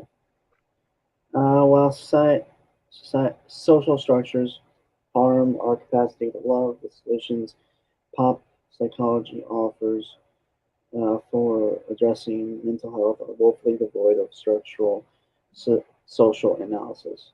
A good example is self-help. Self-help comes in many forms and manifests in mindfulness, in detox, in yoga and meditation, in houseplant caretaking, in therapy when described as the cure-all for all social ills. But while these practices can be helpful in daily life, they do not address the deep structural issues that prevent us from realizing a society full of genuine love. Okay, again, a society that tries to extend love to everyone is either going to be a society full of exhausted people or a society full of nihilists who don't spare the effort for anyone. Because human beings are finite beings, and therefore we have finite resources. And I don't want to sound like a dick, but unfortunately, especially valuable things are finite resources. And love is a valuable thing. Love is a finite resource, frankly. Therefore, we prioritize giving it to people who we find worthy of it. That doesn't exclude the possibility of some sort of universal baseline of, everyone deserves some semblance of compassion, everyone deserves some semblance of human understanding. And we as a society are fully aware of that. But we still, even if we allocate some aspect of love to be universalistic, have to individuate the rest of the love we allocate, because otherwise we either wind up giving the same amount of love to everyone in a very high energy sort of way, in which case we will eventually exhaust ourselves and we will essentially run dry of our love reservoirs, or more likely people will become cynical, people will decide, fuck it, no one is worth the effort, and then we're living in a world full of nihilists who don't believe in anything resembling human connection. That's the fundamental thing here. I fundamentally don't know. I don't think you could have a form of love that is in no way causal, in no way transactional, and in no way individuated. It sounds like a concept that would be utterly meaningless. Unless you allow for different kinds of love, i.e. familial love is different from romantic love and so on. But even then, I've seen people who say the fact that we give different kinds of love to our families than we do our romantic partners is some sort of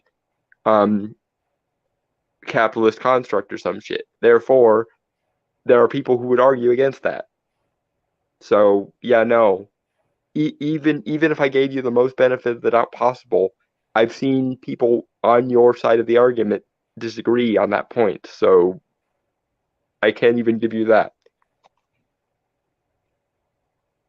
Moving on. Right.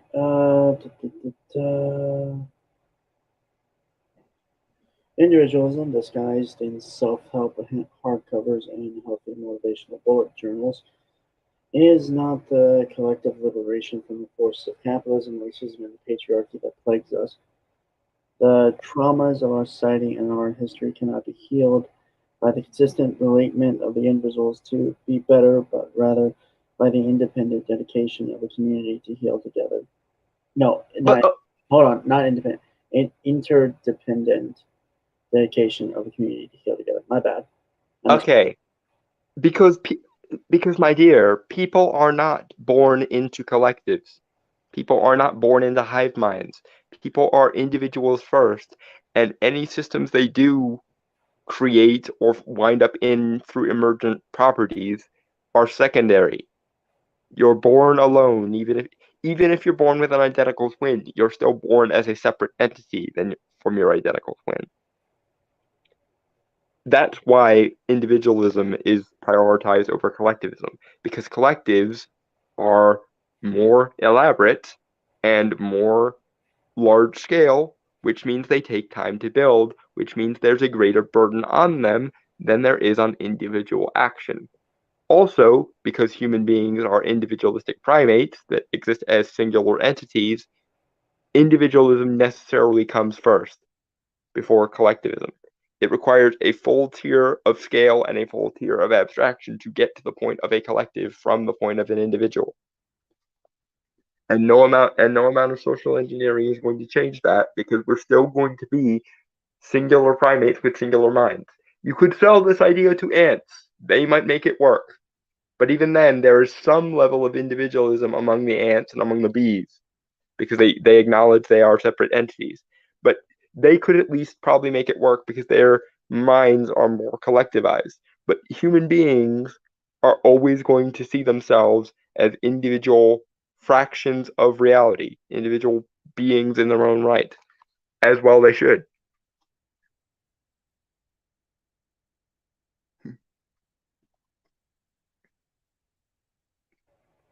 Moving on. Okay.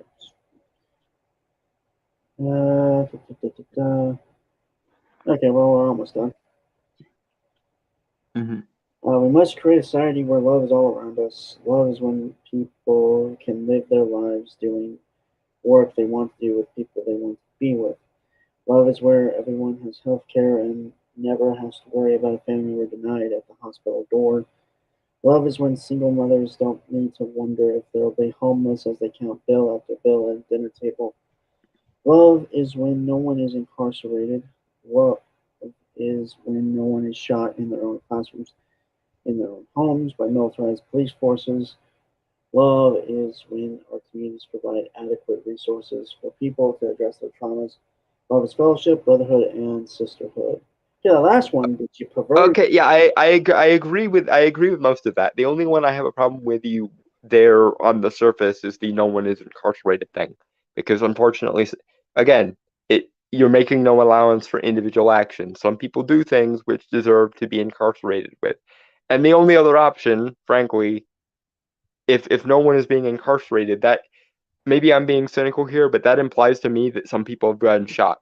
Like that, those are basically your only two options when someone does something that wrong, is either incarcerate them to some degree or shooting them so that they don't need to be incarcerated because they're no longer around to be incarcerated. Those are your only two options, really. But most of that I agree with. My issue is my issue is I would agree with most of that under the auspices that it includes the freedom from association as well as the freedom of association. Because that's the thing. This system that you're describing only works in a system where people have both the freedom of association, the freedom to prioritize interacting with certain people they like, and the freedom from association, i.e., the ability to abstain from associating with people they don't like, and or at the very least categorizing different people differently because they have different relationships with them.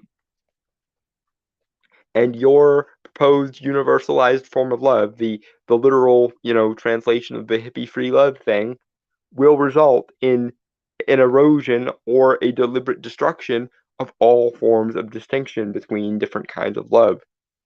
And therefore love will be basically meaningless, or more commonly, probably just counterproductive.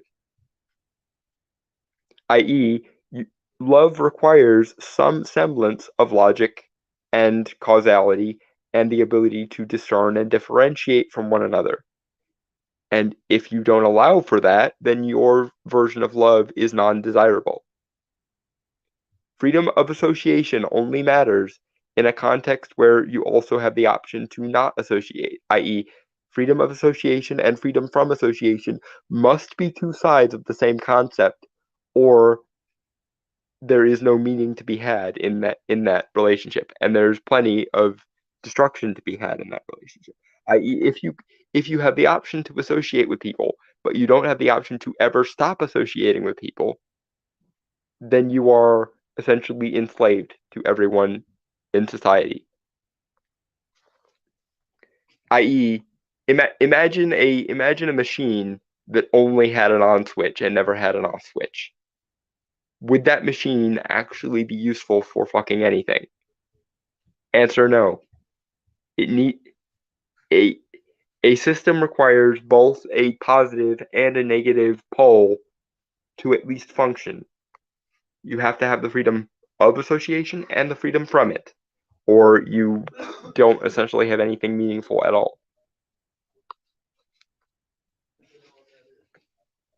Just like, freedom of religion doesn't really matter if you don't have the option to at least hypothetically be an atheist, i.e., to abstain from religion entirely. If freedom of religion meant you could have any religion you want, but you at least have to have one, that would leave out all the people who would rather not have any.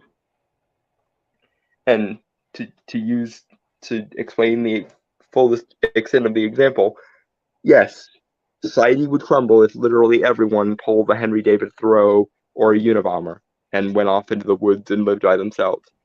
But not giving anyone the option to pull a Henry David Thoreau and go off and live by themselves is fundamentally wrong, logically, and probably also morally, although I don't particularly give a fuck about that part. Moving on. Right.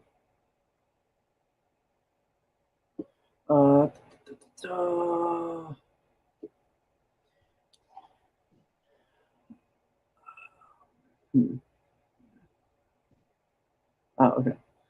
Love must be ceaselessly practiced and maintained. In healthy love between individuals, we must always trust and respect one another as we develop as people together. In collective love, we must adapt. Wait, sorry, I thought I forgot to unmute myself. No, you're fine.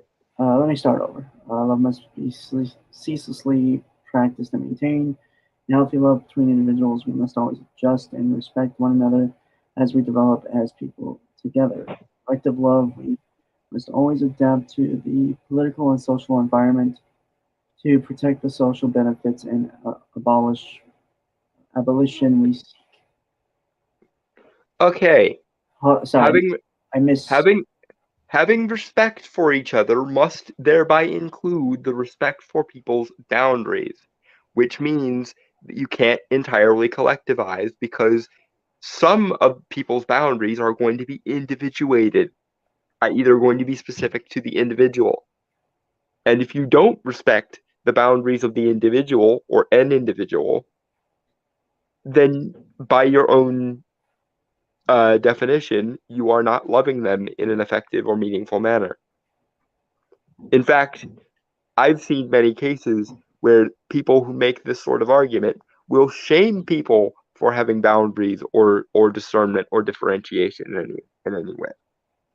They will call it some form of bigotry to have any individualistic standards, which means that you don't actually respect any one particular person's view of what love should be.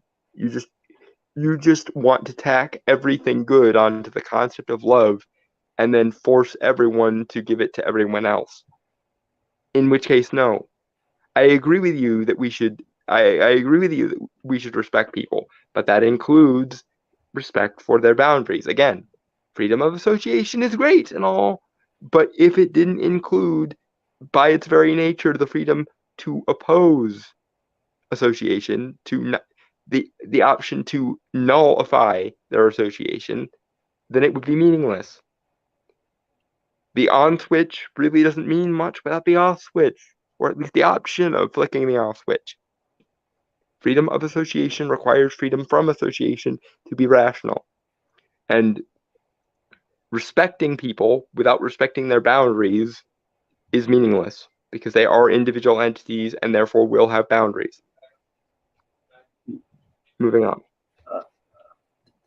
Love is active, alive, and never complacent.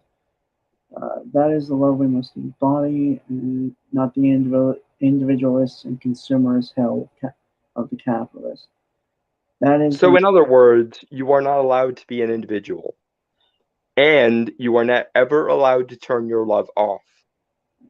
So in this hypothetical. Elton, Fuck you. Go ahead. That is the world where Valentine's Day is every day. We can embody this collective love each and every day by struggling for the radical new world where love is everywhere. May your roses be plentiful and collective. Happy Valentine's. Okay, so I'm just gonna say this. I don't like using the word cringe because honestly, I think the word cringe is cringe itself. Yeah, but it's a homological word. But it describes itself.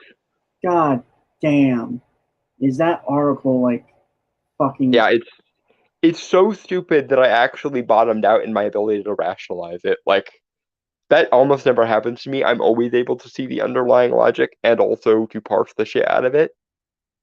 See also every other episode of the show, but that was so many different that was so many different gish. Like, it was a gish gallop of stupid. It wasn't stupid in one way at a time. It was stupid in like 5 or 6 separate ways at a time. So much so that I couldn't parse a lot of it.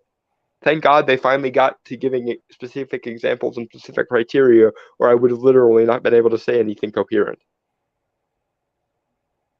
This was TLDR, says Cronut.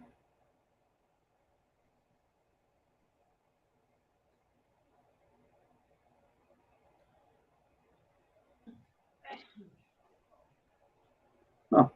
That's not what that word means, or that's not what that means, Chrono. Anyway, moving on. I think you're saying that ironically.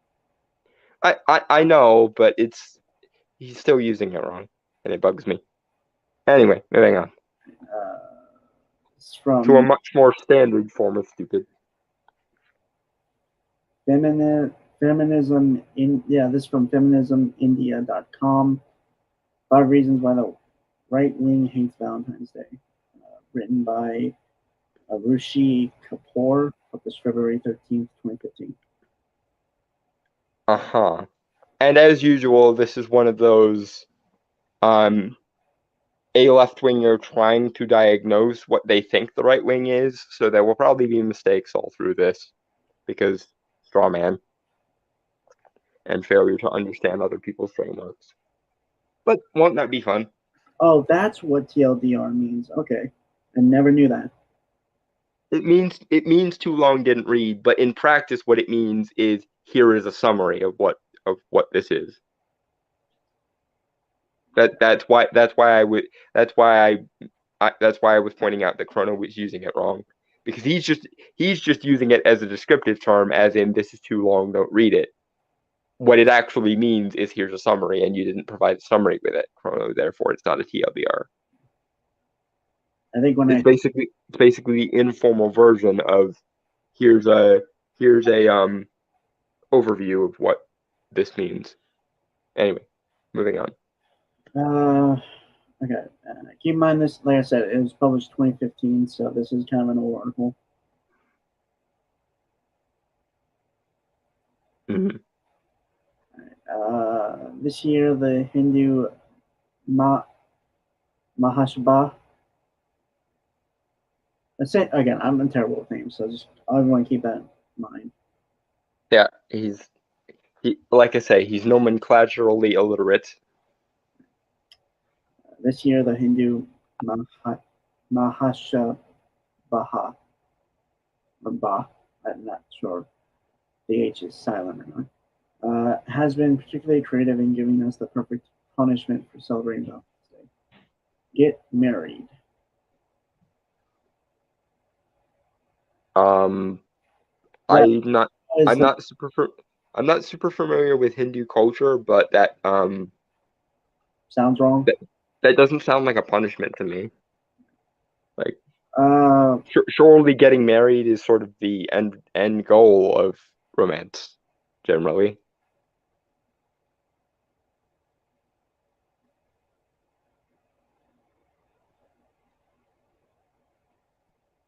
Okay. It's that time of the year again, one where you don't know what's more annoying, the excessive outpour of the cute and fluffy, the zealous rebellion of the lonesome, or the curiously punctual passion of the right-wingers' opinions. Personally, I have a special corner in my heart that I like to burn ashes for the ridiculous arguments against Valentine's Day by our ever so good doing right wing. This year, the Hindu Mahasabha has been particularly creative in giving us the perfect punishment for celebrating Valentine's Day, giving an instant wedding to those indulge in any sort of Valentine's Day celebration. The LGBT community is quite happy and in fact support the Hindu Mahasabha. The logic sounds curiously similar to traffic cops would say, if you park where we don't think you should, we'll force you to park right there with tire claws. Okay, I really don't. Granted, this is in India, so maybe people do literally force people who are romantic together to get married. I doubt that significantly.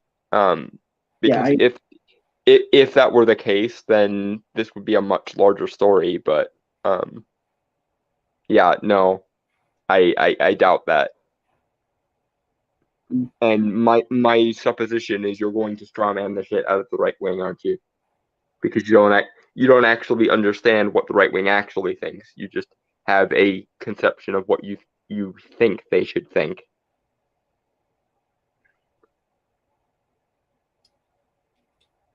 Moving on? Yep, moving on. On examining their hatred, anyone with half a brain would know that the reasons they state are not even the tip of the iceberg. In actuality, Valentine's Day isn't so much of an inception of Western culture as it is a blow to the patriarchy. Here are some of the real reasons why the right wing hates Valentine's Day. Or your summarized reasons of why you think they do, more likely. I can never say right wing correctly. Mm-hmm. Like, it's just the two words are so similar. Like, I keep. Yeah, it's the R's and W's being put together, I think. Anyway. Number one, it shows that women are in charge of their lives. More often than not, people celebrating Valentine's Day are those who do it out of their own will. In a country like India, where women get to choose close to nothing, whether it be what to wear or whom to sleep with, having a say is a dangerous thing for those in charge. Sorry, I call bullshit. Every society is a gynocentric society. The only times women's choices are limited is to protect them from the harmful effects of what their society thinks those choices might be. And I'm familiar enough with Hinduism to know many of the most powerful deities in the pantheons of Hinduism are female frickin' deities, and several of them are all about agency. Looking at you, Kali, the creator and destroyer god. But point being, I highly doubt that that's an accurate summation of this. That smacks of Muslims are misogynist because women wear burqas, derp, and that's bullshit. No? Yeah, moving on. All right.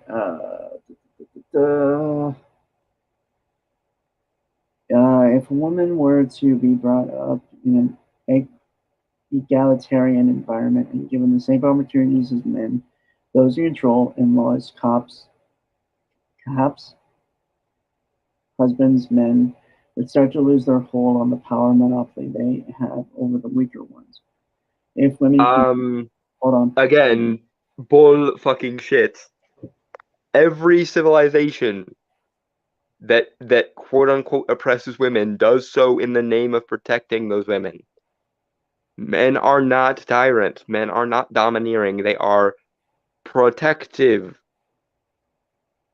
Generally.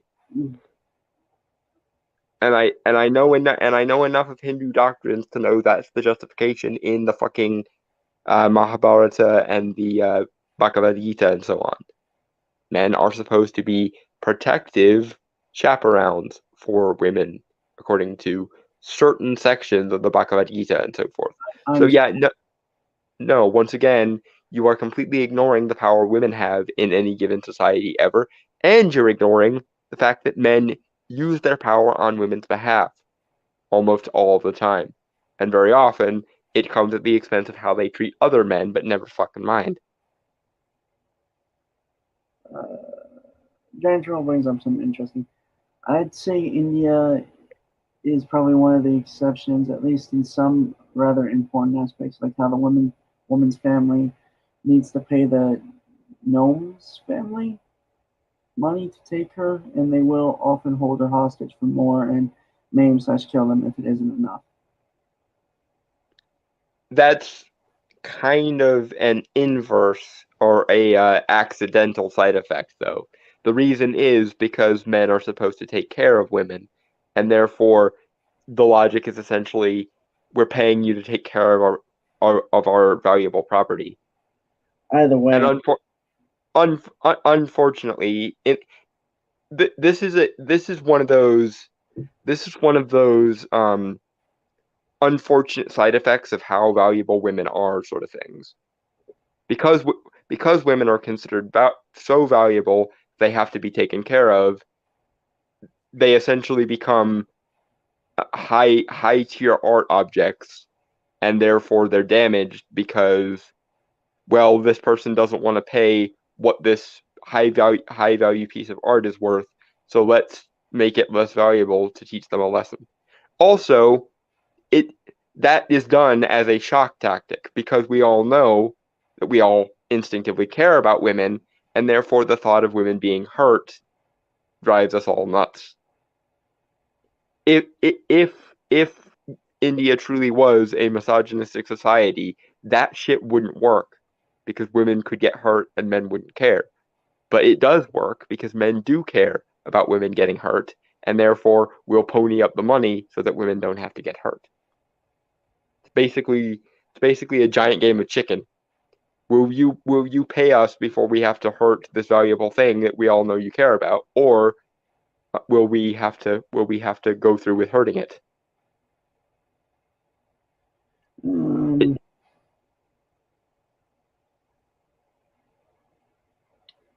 Well, Giant Turtle said it's more the opposite, at least in what it is now. Perhaps not at the time. They are seen as a burden not worth their own weight, hence the payment where others people have the man's family pay the woman's.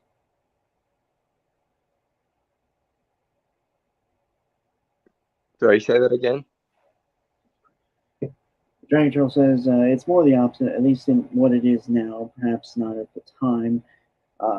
They are seen as a burden not worth their own weight, hence the payment where other people have the man's family pay the woman's family. No, I don't. I don't think that's right. That doesn't. I'm going to be completely honest. We have no fucking. I feel like we don't. All of us here don't really have a good idea of.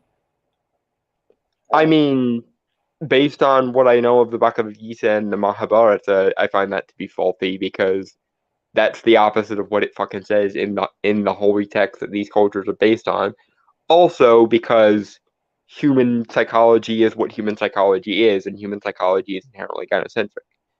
The logic of the wife's family paying the husband is, here is an extremely valuable object that we are paying you to take care of.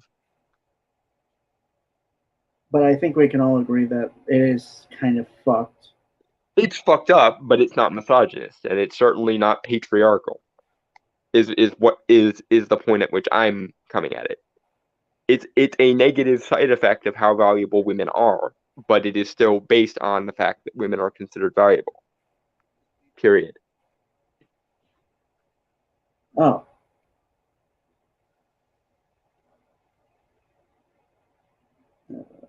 Didn't know you were okay. Turtle's an anthropology major, and written in holy text isn't always the same as in practice. No, but written in holy text usually is rooted in what people want to believe is moral, and what people want to believe is moral, if they're human fucking beings, is gynocentrism. It is always love gone wrong, never hate on a societal scale. I'll be honest. Okay, so I do want to mention, like, if you guys want to continue the discussion somewhere else, like after this, please. Yeah. It's just like we kind of don't technically have the time. Right, but yeah, continuing on. Right. All right. If women claim their voice, rights, and choices, they would have the power to speak up against bad marriages, domestic abuse, dowry threats, and so on. Not so nice situation for the patriarchal rulers of society. Patriarchy is not a thing except anthropologically, and even then, all patriarchies are gynocentric by nature. The reason why women are prevented from having rights is because we want to protect them. End of discussion. Moving on. Number 2, it could lead to men and women eventually choosing their own life partner. Okay. This part I'm fine with, because arranged marriages are stupid anyway. But even they are rooted in the idea of, if we let people choose, they might choose wrong, so we'll just choose for them. Which is stupid and authoritarian, but it is meant to be a protective measure. Okay, so let's see the reasoning here. The central idea behind Valentine's Day is choosing someone to share a special bond with. More than anything else, it is a celebration of one's choice. We know what that means in India. The 2 most feared words in an average Indian household: love marriage. In India, especially for right-wingers, love marriages are synonymous to a cultural mismatch of love jihad, as they would like to affectionately call it. Where religious lines blur, no one really cares for hierarchy and social standing. Simply the worst ever news for political parties whose agendas are based on religion and caste votes. Yeah, I have no problem with this part. Arranged marriages are bullshit, caste systems are bullshit, and the quasi-feudalistic, you can only marry inside your class, is bullshit. So this part's fair enough. Is that a thing? In India, yes, they still basically function. They still basically live in this regard like it's the 5th century or some bullshit. Huh. They predominantly believe in arranged marriages, and you basically can't marry outside of your caste in the caste system. They have a caste system? Yeah.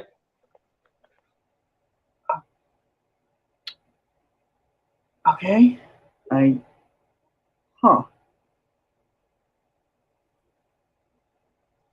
Yep. Number 3, it softens rigid gender stereotypes. Again, apart from the aforementioned, get the fuck out of over feudalism, you guys thing. I'm gonna need you to specify what the fuck that means. Okay, Valentine's Day is one of those rare days where a boy buying flowers for a girl and a girl plucking up the guts to ask a boy out isn't unheard of. In the eyes of an average rigid right-winger, boys aren't supposed to be caring and sensitive, and girls are supposed to be demure and coy. What's demure mean? Demure means like submissive and quiet, basically. It's basically playing hard to get, more or less. Oh. But more to the point, I don't know where any civilization got the idea that men aren't supposed to be emotional or care. That's not even what traditionalism suggested. Men are by their nature supposed to care about women. Every society is founded on this, morally speaking. Men are the protectors, men are the providers, men care for their women. And if you don't do those things, then you are a failure as a man. So yes, I'm calling it. This is one of those aspects that is a straw man of even the Indian right wing. There is no civilization on this planet that actually prioritizes men not giving a shit about women. Not one. Not since we've been primates. Or at least, or rather, I'll modify that slightly. Not since we gave up the tournament model as primates. In the tournament model, you might have gotten away with that from like the alpha monkey, but even then, there was considered sort of informal things you couldn't do even as the alpha monkey. So yeah, not since we've been pair bonding primates at the very least. Men care about women, goddammit. And they always should and they always will according to society's moral structures. Moving on. Okay.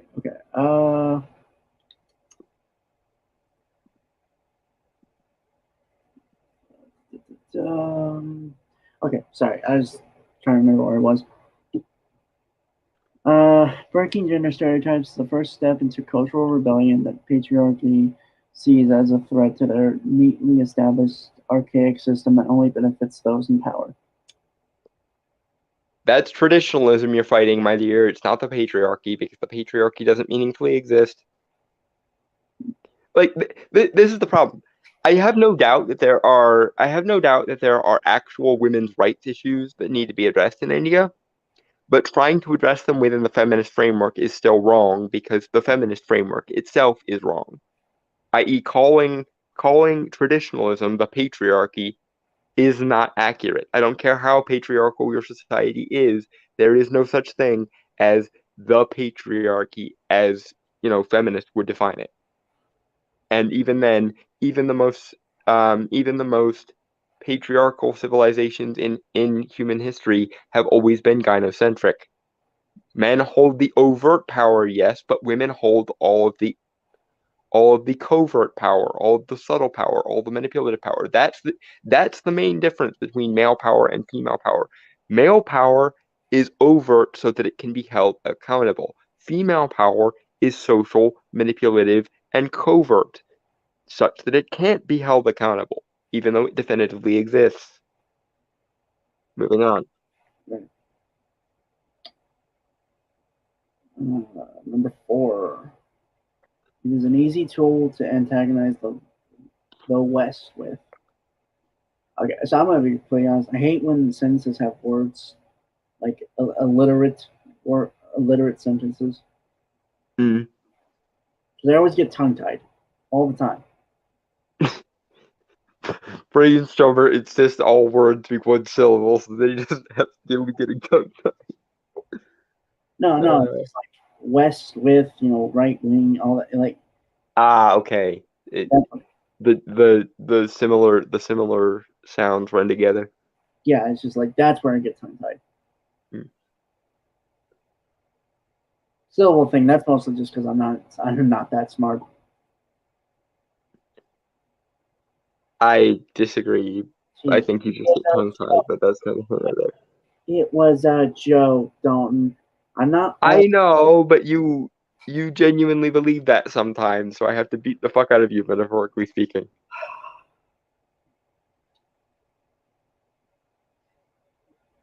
Okay. All right. Yeah. Number 4. It's an easy tool to antagonize the West with.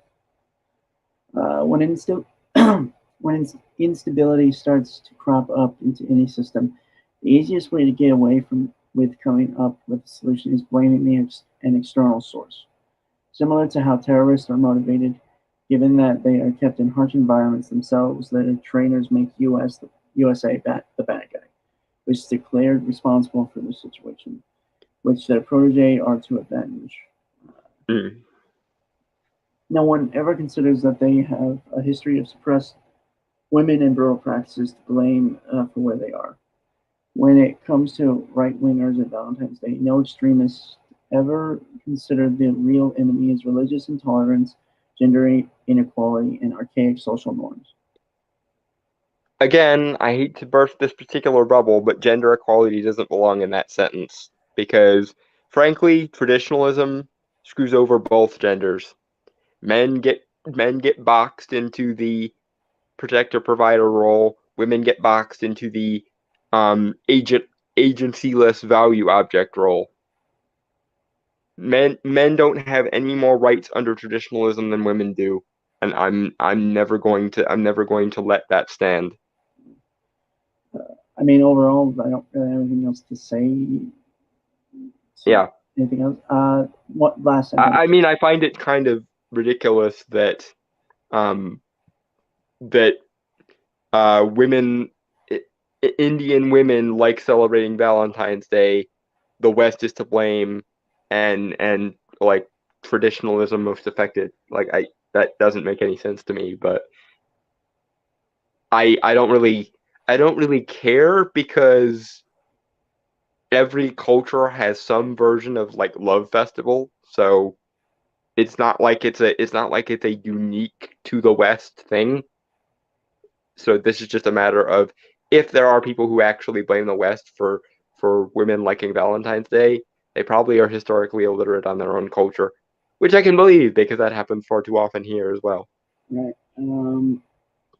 Okay. The enemy remains the West. Kind of speaks volumes about a country which is usually attacked just a notch below the Taliban.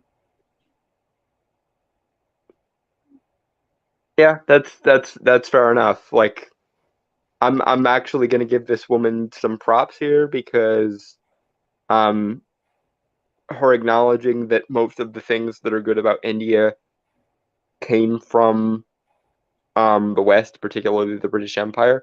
Fair enough. By no means am I saying therefore get rid of Indian culture. I'm saying thanks for acknowledging that a lot of the modern amenities you have in India are the result of the input from the British Empire back in the day. You're welcome. Moving on.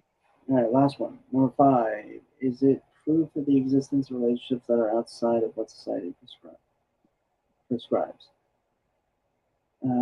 According to our supposed Indian culture, there are only 2 ways in which a man and a woman from the same generation can coexist: as a married couple or as siblings. The fact that a man and a woman can be a couple without the existence of wedlock, or a filial? Filian? No. Yeah, I don't know how that goes. Hold on, I'm gonna look this word up. It's gonna bug me.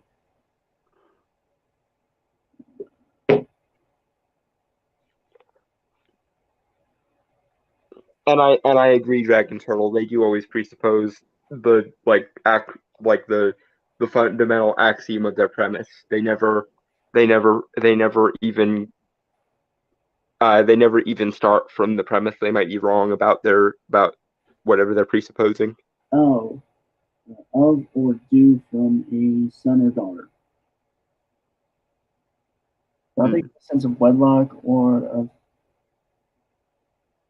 right? Filial? That is a word I need. Okay. Is still an alien concept to our beloved right-wingers. They're often futile attempts to place unsuspecting couples into society-approved brackets by tying a rakhi or forcibly marrying them off, prove their intolerance to see any relationship exist outside of what they consider as normal. Yeah, again, I have no problem with this person's hatred for arranged marriages. Come out of the Middle Ages, guys. People should be allowed to make their own choices with regards to love and romance. Deal with it. The fact that Valentine's Day exists and has not yet been weeded out by a well-meaning culture of vultures proves that love does in fact conquer all. Hopefully it will be able to conquer this year's wave of stupid to instant marriage anyone, and hopefully one day we will be able to weed out our propagators of hate. Happy Valentine's Day. Okay, actually, yeah, fair enough, writer of this article, for actually coming at it with a positive endpoint. Yeah, fair enough. Like, if this proves anything else, it proved the feminist virus is not fully infected India. Yay. Hopefully someone will eventually teach them to distinguish between women's rights advocacy and feminism, because you don't need feminism to be a women's rights advocate. Right.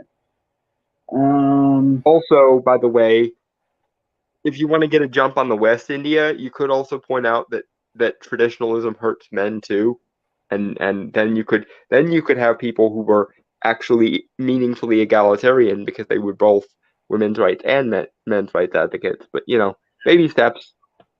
Okay. Well, I do want to end on something positive, or at least a discussion thing.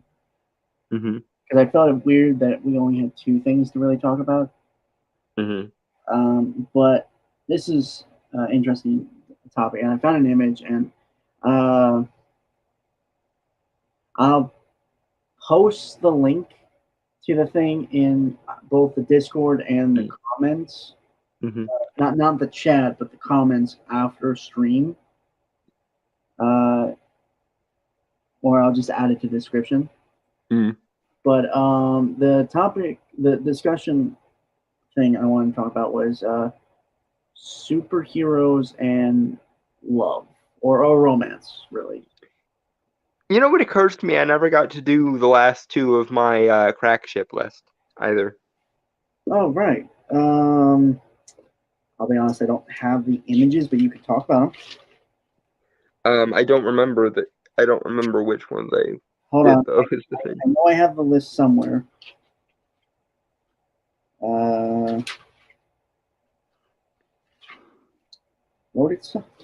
have it somewhere in here. Oh, okay. Okay, number 4 one was Brainiac 5 and Superman from Legion of Superheroes.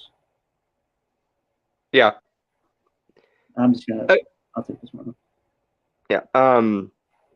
But yeah, my 4th crack ship is Brainiac 5 and Superboy from Legion of Superheroes, because of the friendships that Superman makes in the future, he's probably the closest to Brainy, which in and of itself is kind of ironic, because of course one of Superman's biggest villains is Brainiac, but that's neither here nor there. And also, again, kind of because of who the characters are and the powers they have, they are a perfect dichotomy with each other. So yeah, them being in a relationship together would be quite adorable for me. Obviously, Superman is earmarked for Lois in the future, or in his personal future that is technically in the past of the Legion, but if he and Rainey ever got together, I think they could be an amazing relationship. And number 5, this was one that kind of surprised me. I remember that one. Batman and Amanda Waller from the DC animated universe. Yep. Especially given how she comes to be affectionate towards him in Epilogue? in Batman Beyond, in the epilogue. I think they would have been a perfect couple for each other, because they're actually able to do the back and forth thing. I mean, there's a video somewhere that's like Batman versus Amanda Waller, that has all the DC animated universe clips of them basically going after each other, and it's perfect, and it basically is what I imagine flirting would be for both Bruce and for Amanda. Plus, because I always think about the results of ships, i.e. the children of people who are in relationships, their child would be the biggest badass possible. Right. You're not wrong there. All right. So back on to the discussion of superheroes and romance. Mm-hmm. So I guess the first question I should ask you, I did write these down, like 5 questions. What draws you? And feel anyone in the comments, well, the chat, feel free to also type something out. What draws you to superhero romance? Usually, the character types playing off of each other is what draws me. Also, the dichotomy of the powers of the various heroes, depending, is usually what draws me. Okay. Also, Summertime Gaming says hello. Yeah, that was okay. Superhero villains? Just superheroes and romance in general in the superhero genre, or yeah, just like. So I guess what draws you guys to that? I guess if anyone wants to answer. It is sort of ironic that very often the relationship between the hero and their villains does come off as more romantic than the actual in-universe relationships they have a lot of the time. Yeah. And that's not even counting all the heroes that are getting shipped with their villains one way or the other. Yeah. I would say comics, but I'm more just being broad in terms of superhero media overall. Yeah. Yeah, and I did say superhero romance, Giant Turtle. Yeah, same as any other romance compatibility interaction. Not much I like them individually. I throw in the power. I throw in the differences of the powers specifically for superheroes though. Yeah. Also, and I know this kind of makes me a little eugenicist a bit here, but I always this is something I have for like fictional couples period, but I always think of power building with regards to relationships because I'm always curious about the offspring the characters might have. That's fair. Superhero superhero romance has good stuff. I mean, I just want the heroes to be happy. Yeah, that actually falls into the second question I planned on asking, which is, should superheroes find love? Obviously, general answer I think we all have is yes. Yes, as long as it makes sense for the characters and in-universe logic. Yeah, like, that's my only caveat is I hate when they put characters together who don't belong together, and I hate when they warp characters' personalities to make them fit together, and I also hate when the relationship becomes the main focus to the detriment of all the superheroing. Yeah. But as a general rule, as long as none of those things are happening, yes, just like anybody freaking else. Although I will say for me personally, I prefer if superheroes date other superheroes. I don't really like it when superheroes date civilians. Yeah, normal civilian people. I mean, I get your point. I could take it or leave it. I think again, it really does fall into whether or not. I mean, it depends. But in my experience, as a general rule, superhero relationships work a lot better than or superhero x supervillain relationships work a lot better than superhero and civilian relationships. Especially because of the focus on the goddamn secret identity that I hate so much with regards to superhero civilian relationships. I hate I can't tell her I'm X character because she might be vulnerable. Like, okay, that's not your choice to make. If you want to be in a relationship with her, then you should tell her or him. You know, obviously it works for both genders, but more often it's a male superhero dating a female civilian. But as a general rule, I hate the I have to keep my identity a secret to protect them trope. It pisses me off. Okay, so what I was going to say was I think there are certain elements and variables that have to be considered in those types of relationships, obviously, like what duration of dating, you know, to tell them, like, if you do have a secret identity, which most superheroes often do, right? Yeah. So you got to think about that. And so, like, obviously, you don't want a thing with, like, invincible, like Mark and Amber in the show. Obviously, I'm referring to. Yeah. Like, you don't want that because apparently someone actually did the math of that for the show and like the relationship between Mark and Amber. Apparently, it was only 3 months. Damn. But also, another thing that I dislike about superhero civilian relationships, it always ends up turning into you need to choose between being X superhero or our relationship. Right. Okay. And that'll be a question for later. So save that for a bit.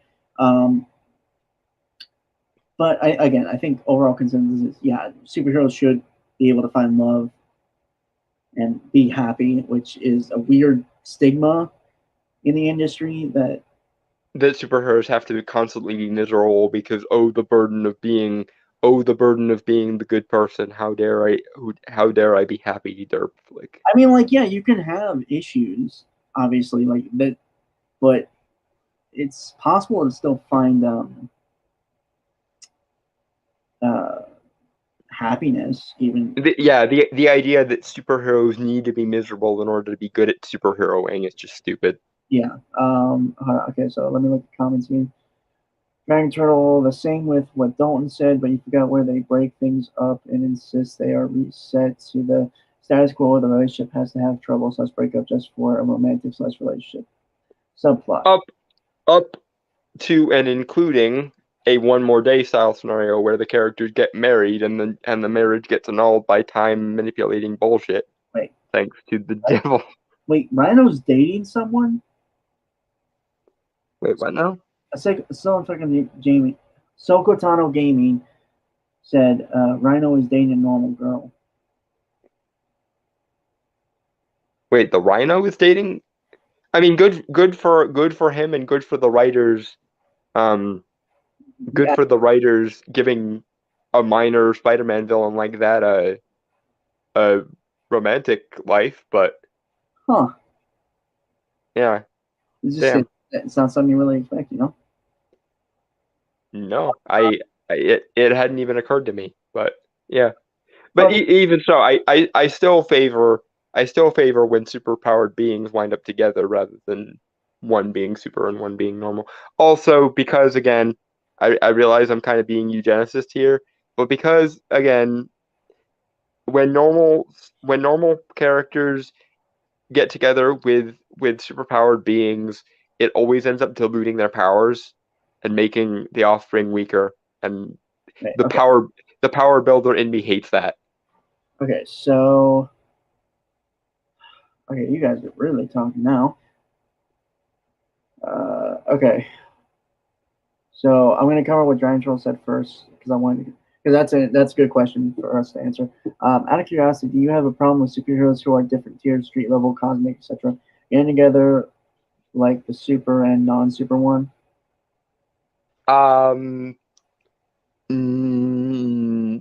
Less so, but then again, it depends on the power sets because again, the only issue I have with that in that case again is the power building eugenicist in me wants the offspring to become more powerful as a result of two very powerful characters mixing together rather than the powers of one character being diluted. So it depends on whether the street level character in question actually has powers, or whether they're skill based, like a magic user or a Batman type character. Because if that's the case, it still runs into the fundamentally they're still basically a normal human. Therefore their powers get diluted genetically. But I think there's also a thing of like compatibility in terms of like personality and stuff like that. For me, at least. Because like it can work. I feel like they have done couples that like Justice League Unlimited honestly did that pretty well. I think. Well, and there's another example a lot closer to home. There's in the comic me and Brainstorm are working on, the Lionhearted. My self-insert character is very much a street level magic user, and he's dating our Superman character. So, yeah. Although obviously, because gay relationship, they're never going to have children. But you know. Okay. So, sorry, I'm trying to catch up on comments here. Then we'll move on to the other questions. There was a mentality which even Jim Butcher sort of gets into, where a happy character is a good character, but a miserable one is a great character. I hate that. I mean, I get it to some degree because yes, a character who has literally everything going right for them is a Mary Sue. But on the other hand, yeah, I'm right there with you. Like I don't like seeing. It's exactly the same reason why I don't like the second act breakup that always happened in most romance movies, because it's like the character's happiness can never last, so it becomes meaningless.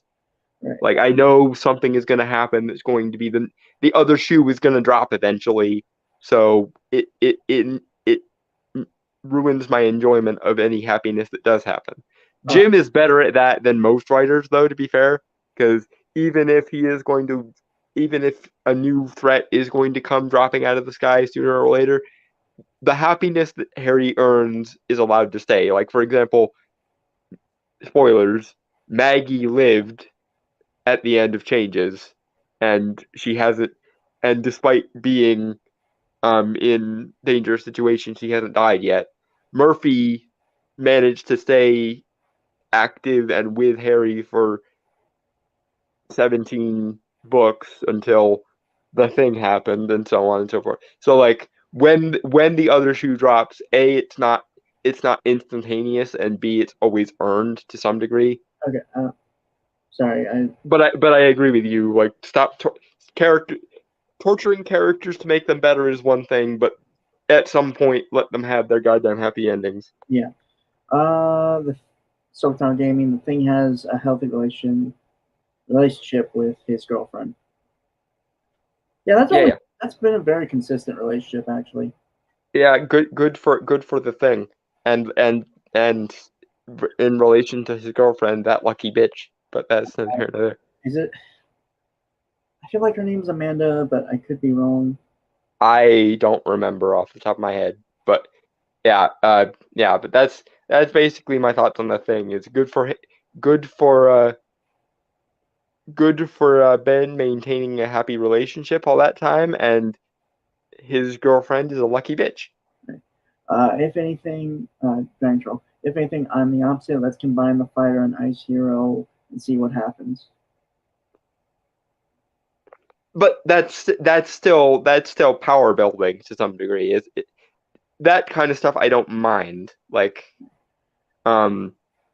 it's when, for example, as much as I understand why people love Clark and Lois together, I've always been a proponent of Wonder Woman and Superman getting together, because any normal human that Clark ends up with is going to result in a weaker offspring than could otherwise be if he got with another powerful character.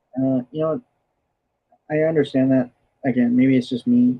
Again, I realize I'm being selfish, and I realize it's a borderline eugenicist impulse that I have to power build characters, but it still will always bug me that no offspring of Superman is ever going to wind up being stronger than Superman, unless they pull what Akira Toriyama pulled with Half Saiyans and Dragon Ball, and they wind up saying that like actually being mixed with a human makes them stronger, but DC doesn't normally do that. Right. If they did that, I would mind it less, but they never do that. They always do go the very straightforward, because he's half human, he's weaker route. All right. So, a lot of comments. I always cringe at that second act breakup, especially since it's almost always a non-comedic misunderstanding. Part of why I often slightly hate them, not just get bored. Yeah, it's never an actual meaningful conflict. It's always, if we talked like normal humans for 5 seconds, this would be resolved, and also we wouldn't react as over the top to this if we were actual people, kind of thing. Right. That's why I hate the second act breakup thing. But, Okay, so moving on to the next question, I suppose. Uh, why superheroes are? Why do you think superheroes are hardly ever allowed to find love? And Dragon Troll kind of did answer that earlier, with the whole status quo thing. Well, there's that, and there's also the fact of there are two extremes with regards to romance in superhero stories. There's the superhero stories where the superhero wing takes precedence, and therefore we can't focus on their love lives. Therefore, we can't really build a meaningful relationship. Or there's the other extreme where the modern day writers very much fall into, where we're more interested in the romance angle than the crime fighting angle. Therefore, we're not going.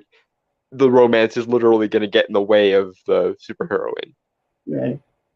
I also want to point this out because Dalton and I have actually had many conversations about this regarding relationships in writing. Is most of the time, a lot of people don't know how to write, and I guess more so today because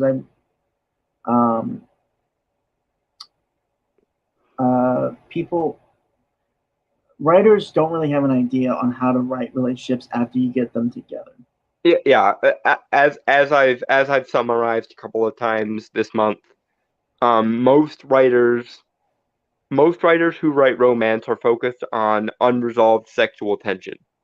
They're interested in the chase, which results in, when the characters finally do get together, they don't know what to do with them. They don't know how to write. They don't know how to write a happy relationship, a stable relationship. They know how to throw random wrenches in the works and have characters be on and get off again or break up constantly. They know how to do the thrill of the chase of getting with each other, but they don't know what to do once it's time for, and now for the happily ever after portion.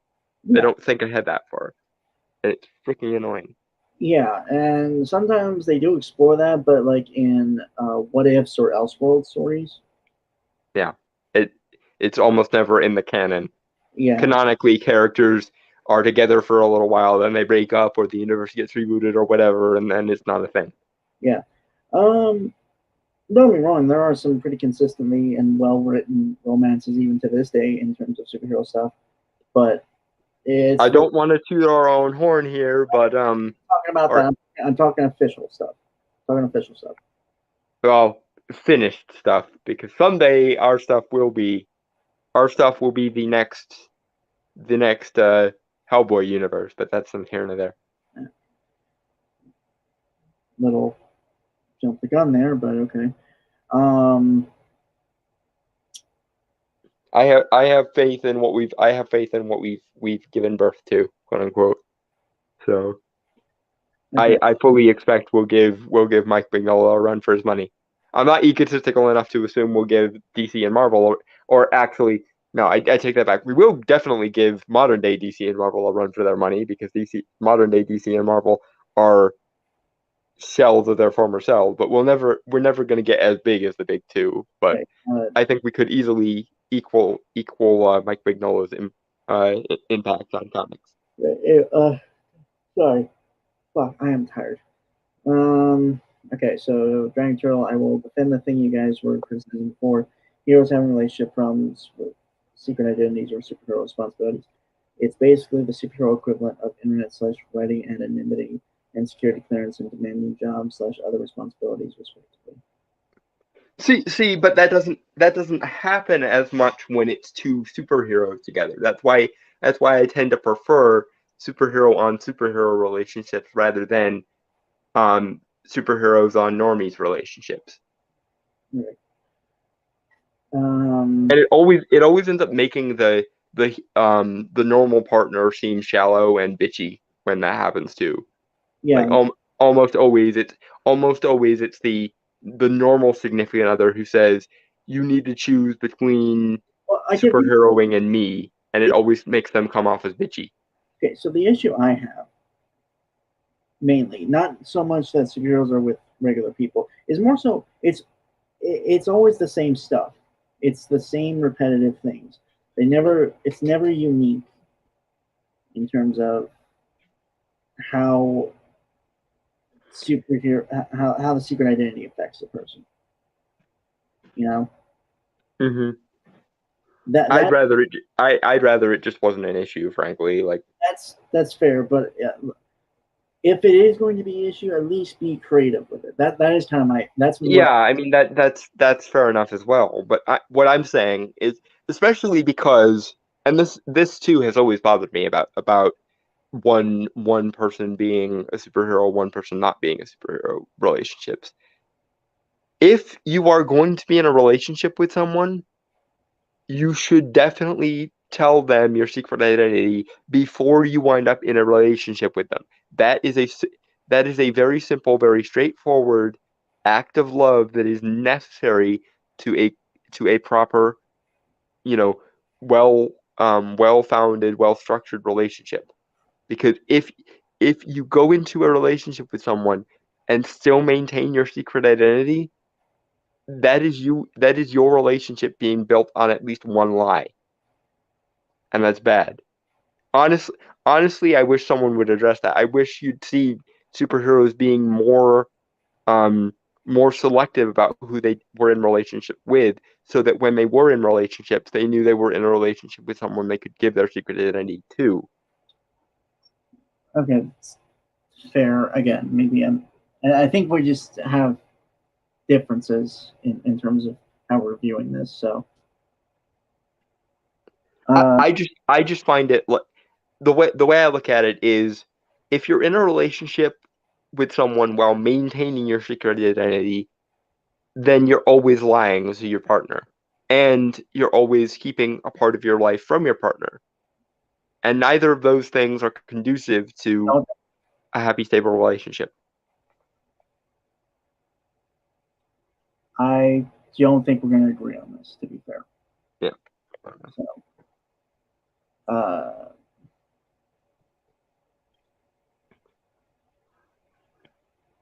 I think, well, for one thing, in any relationship, trust has to be built. So. Right, but what I'm saying is, because this is, to me, it's a reflection of with great power comes great responsibility. It's a very offbeat specific version of that. But as a result of being a superhero, you should be more selective about getting in relationships at all. I.e., you should only get in relationship with people who you don't mind revealing your secret identity to begin with. That's my thinking. My thinking is, if you don't trust someone enough yet to give up your secret identity to them, you probably shouldn't be in a relationship with them to begin with. Whereas once you are fairly certain that they're going to react positively to your secret identity, give them your secret identity and then start the relationship there. Okay. But this halfway state of, I'm going to be in a relationship, but I'm also going to keep my secret identity to myself, is bullshit. Okay, so here's kind of my thing. I don't necessarily disagree with you, but I think there has to be a point where the superhero is for certain that they can trust this person. Right, but fundamentally there's a difference between dating or like there's a difference between hookups or dating and being in a relationship. That's one thing with me. Like, okay, you can date people without giving up your secret identity, but the second you're certain you want to be in a relationship with them, it's time to have the important conversation of, oh, by the way, I'm a superhero. Okay, that seems fair to me. I don't. I think that it's. It's the difference between casual dating and an actual serious relationship for me. That should be one of the cutoffs. I get what you mean. I'm just, logically speaking, like, if I was a superhero, I was dating someone that I would want to pursue a relationship with, I would at least wait. In my mind, what makes the most sense is to wait 6 months in terms of dating or relationship. And again, I would just call that the difference between dating and being in a relationship. You can go on multiple dates with someone and not be serious or involved with them. Right. But the minute you decide I want to take this to the next level, I want an actual relationship with this person, you better be taking the mask off, metaphorically speaking. Okay. I think I get what you're saying. I just think you and I have two different approaches to how it could be done. It could be done, but I don't see any in-universe reason for it to be done is the thing. The only reason I would see a storyline like that being done is because the writer externally out of universe wants to tell that story. But that's fine, but it's not in any way something people would actually do. I think we're just going to go around in circles here because I think ultimately we do agree. I think, again, it's just like in terms of the angles we are both of us are looking at are completely different. Yeah. Anyway, moving on. Yeah. Yeah, this is an interesting one. And I actually want to see people answer this one in the comment, in the chat. How would you change how superhero romances are tackled? Obviously, Dawn, you kind of already gave yours. I mean, yeah. Also, this is going to sound very SJW-y to me, but from me, but not every relationship has to be there's a middle ground between every relationship is a stereotypical straight relationship and the modern day writing style of social justice relationships.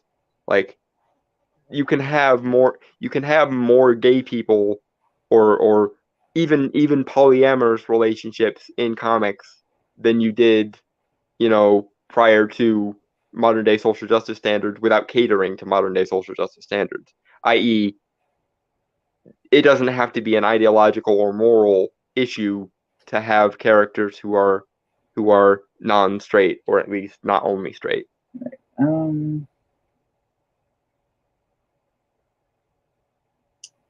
That's tough. Also, in general, I just want to see more bisexuality because it seems like nobody cares or nobody respects bisexuality, and that's also annoying. Like, characters can prefer both guys and girls. Is something else I would like to see more of, because even the SJWs don't like bisexuality. Right. They prefer to convert characters who were previously straight entirely to being gay rather than acknowledging, hey, this guy used to prefer, this guy has preferred girls most of his life. He found a guy he likes. Whoop-de-doo. Okay.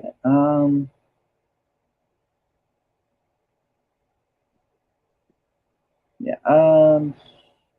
How would I do it? That's honestly, I would just prefer deeper relationships and longer lasting ones.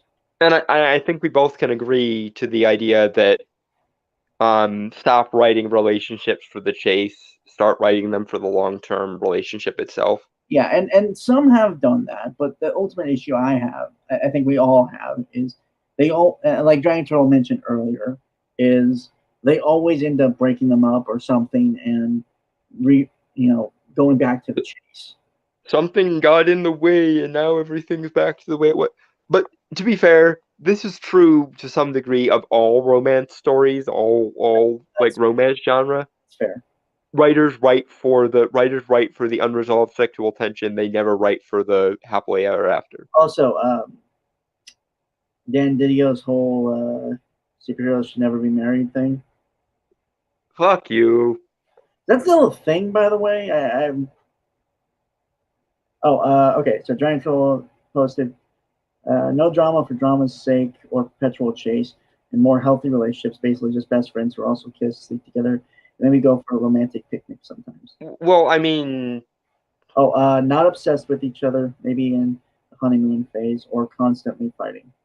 Okay, I disagree with you. I disagree with you on the not obsessed with each other thing, because I operate on the Gomez and Morticia Addams are relationship goals position of like. How about we ask Dragon Troll to define that, because I think it could be an error in translation here. I mean, maybe. Yeah, go ahead and clarify, Dragon Troll, if there's anything you need to clarify. obsessed with each other, because I could understand like I think you mentioned it earlier, like it's all encompassing and like nothing else. I mean, yeah. If what he's talking about is the romance trumping the superheroics, then fine. Yeah. But what I mean is, I hate this notion that everyone has just cynically accepted that love just fades somehow. Like that's not in a happy relationship. You can find a Gomez and Morticia style situation where people are just as in love the day they met as they are the day they died or whatever. Yeah. Like I don't support the idea that love is just predestined to fade because reasons. Right. Okay. So Silverton Gaming. I mean, I would just allow them to be with who they want and not try to restrict them. And I am bisexual and I like both. Okay, that was what we said earlier. Sorry. So I missed reading that. And to be honest, I have most of my characters being bi that I write because it really opens up the story in terms of who you can write for them to have. Yeah, I'm the same way, Ahsoka. I just sort of default assume bisexuality on everyone's part. That's sort of where I'm at with characters and stuff too. Unless I'm shown a romance, I never really think much of romance. Uh-huh. Okay. To be honest with you, I would make a lot of people who aren't gay or lesbians into bisexuals, as that just opens up the stuff to have them have a few stuff. Well, yeah, it makes sense either way, and it doesn't have to be this identity changing personal revelation. That's why I always prefer bisexuality over either straight or gay in stories, because it's like, oh, I thought I only liked one gender. It turns out I like both genders. Okay. Whoop-de-doo. I took what I already had and I added one. Right. Okay. I would like to have it be a lot more stuff where it is both physical and emotion stuff, and I would like there to at least be side stories for there to be love stories.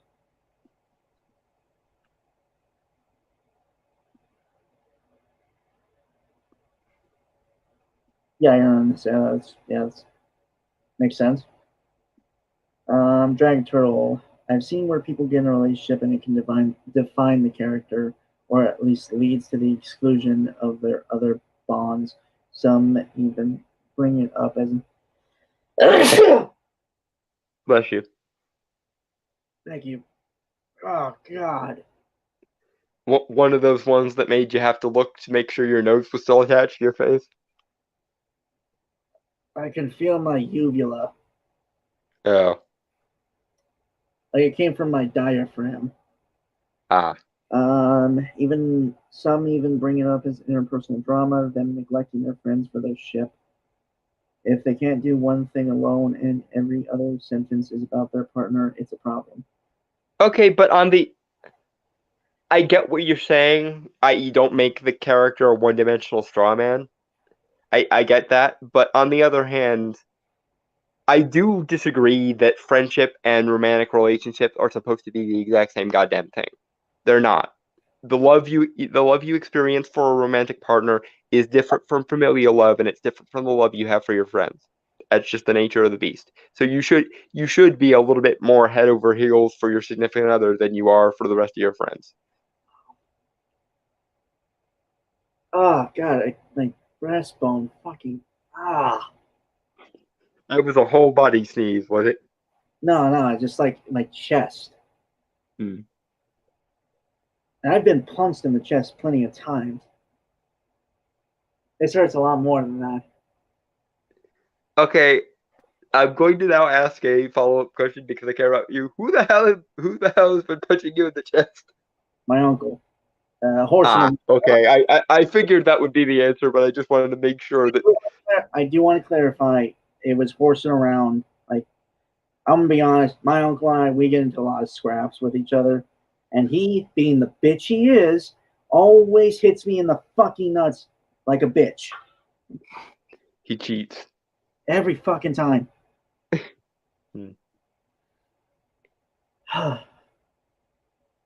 I get him back sometimes though, so it's cool. Okay. So I guess the last question before we've been doing this for 3 hours. Okay, what's your favorite underrated superhero couple I mean, of any? I think everyone knows my answers by this point. Selfishly, I want to point out I want to point out the one we have in Lionhearted between my self-insert character and Miracle, but that's neither here nor there. In terms of like the big two, or in terms of ones that people will have heard of by this point, Hulkling and Wiccan. Always. Hulkling and Wiccan are the best gay couple in comics. Okay. Sometime gaming, to be honest, it ain't even that a thing with power making, as unless you are a physical mutation or have stuff like being an alien, to be honest, it's not like you have 100% chance of your powers passing down. Mutants don't always give birth to mutants. That's actually, yeah, that actually, I actually just realized that in Marvel. Right, but it's usually a dominant allele is the thing. And the same is sort of true by default for superpowers in general, because they're superpowers, i.e. they're by their very nature an improvement on basic bitch human. So they would be a dominant allele. Fair enough. Yeah, so again. Okay. I mean, take your time. Good thing I already had this image. I was actually just going to use it for just the overall discussion, so you have something to look at besides us. Yeah, a runner-up underrated superhero couple is Kent and Enza Nielsen, i.e. the Dr. Fate power couple. But I actually really dug this when I rewatched, because I'll be honest, I'd never paid attention to this romance when the show was going on, because I was really young, right?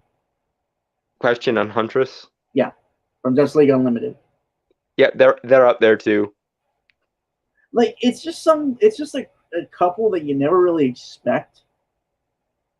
And we actually get to see them get together. Like, the whole episode that features both of them together is about essentially how they met.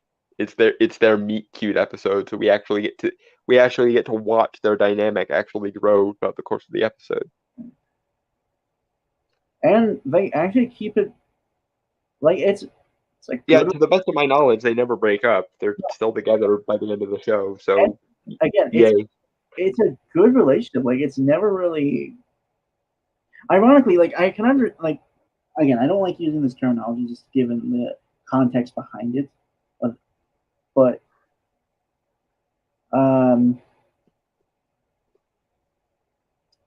it's not toxic. It's not a toxic relationship. Like, some superhero couples, or when you look at them and like really analyze it, they can be described as toxic. This one isn't, like, which is again weird, because like you'd assume so given the such drastic personality differences. Dragon Turtle, it randomly pops up because it's a mutation, but once it's been established, it's a dominant allele. It's a mutation that becomes a dominant trait because it's a power. I.e., if there was a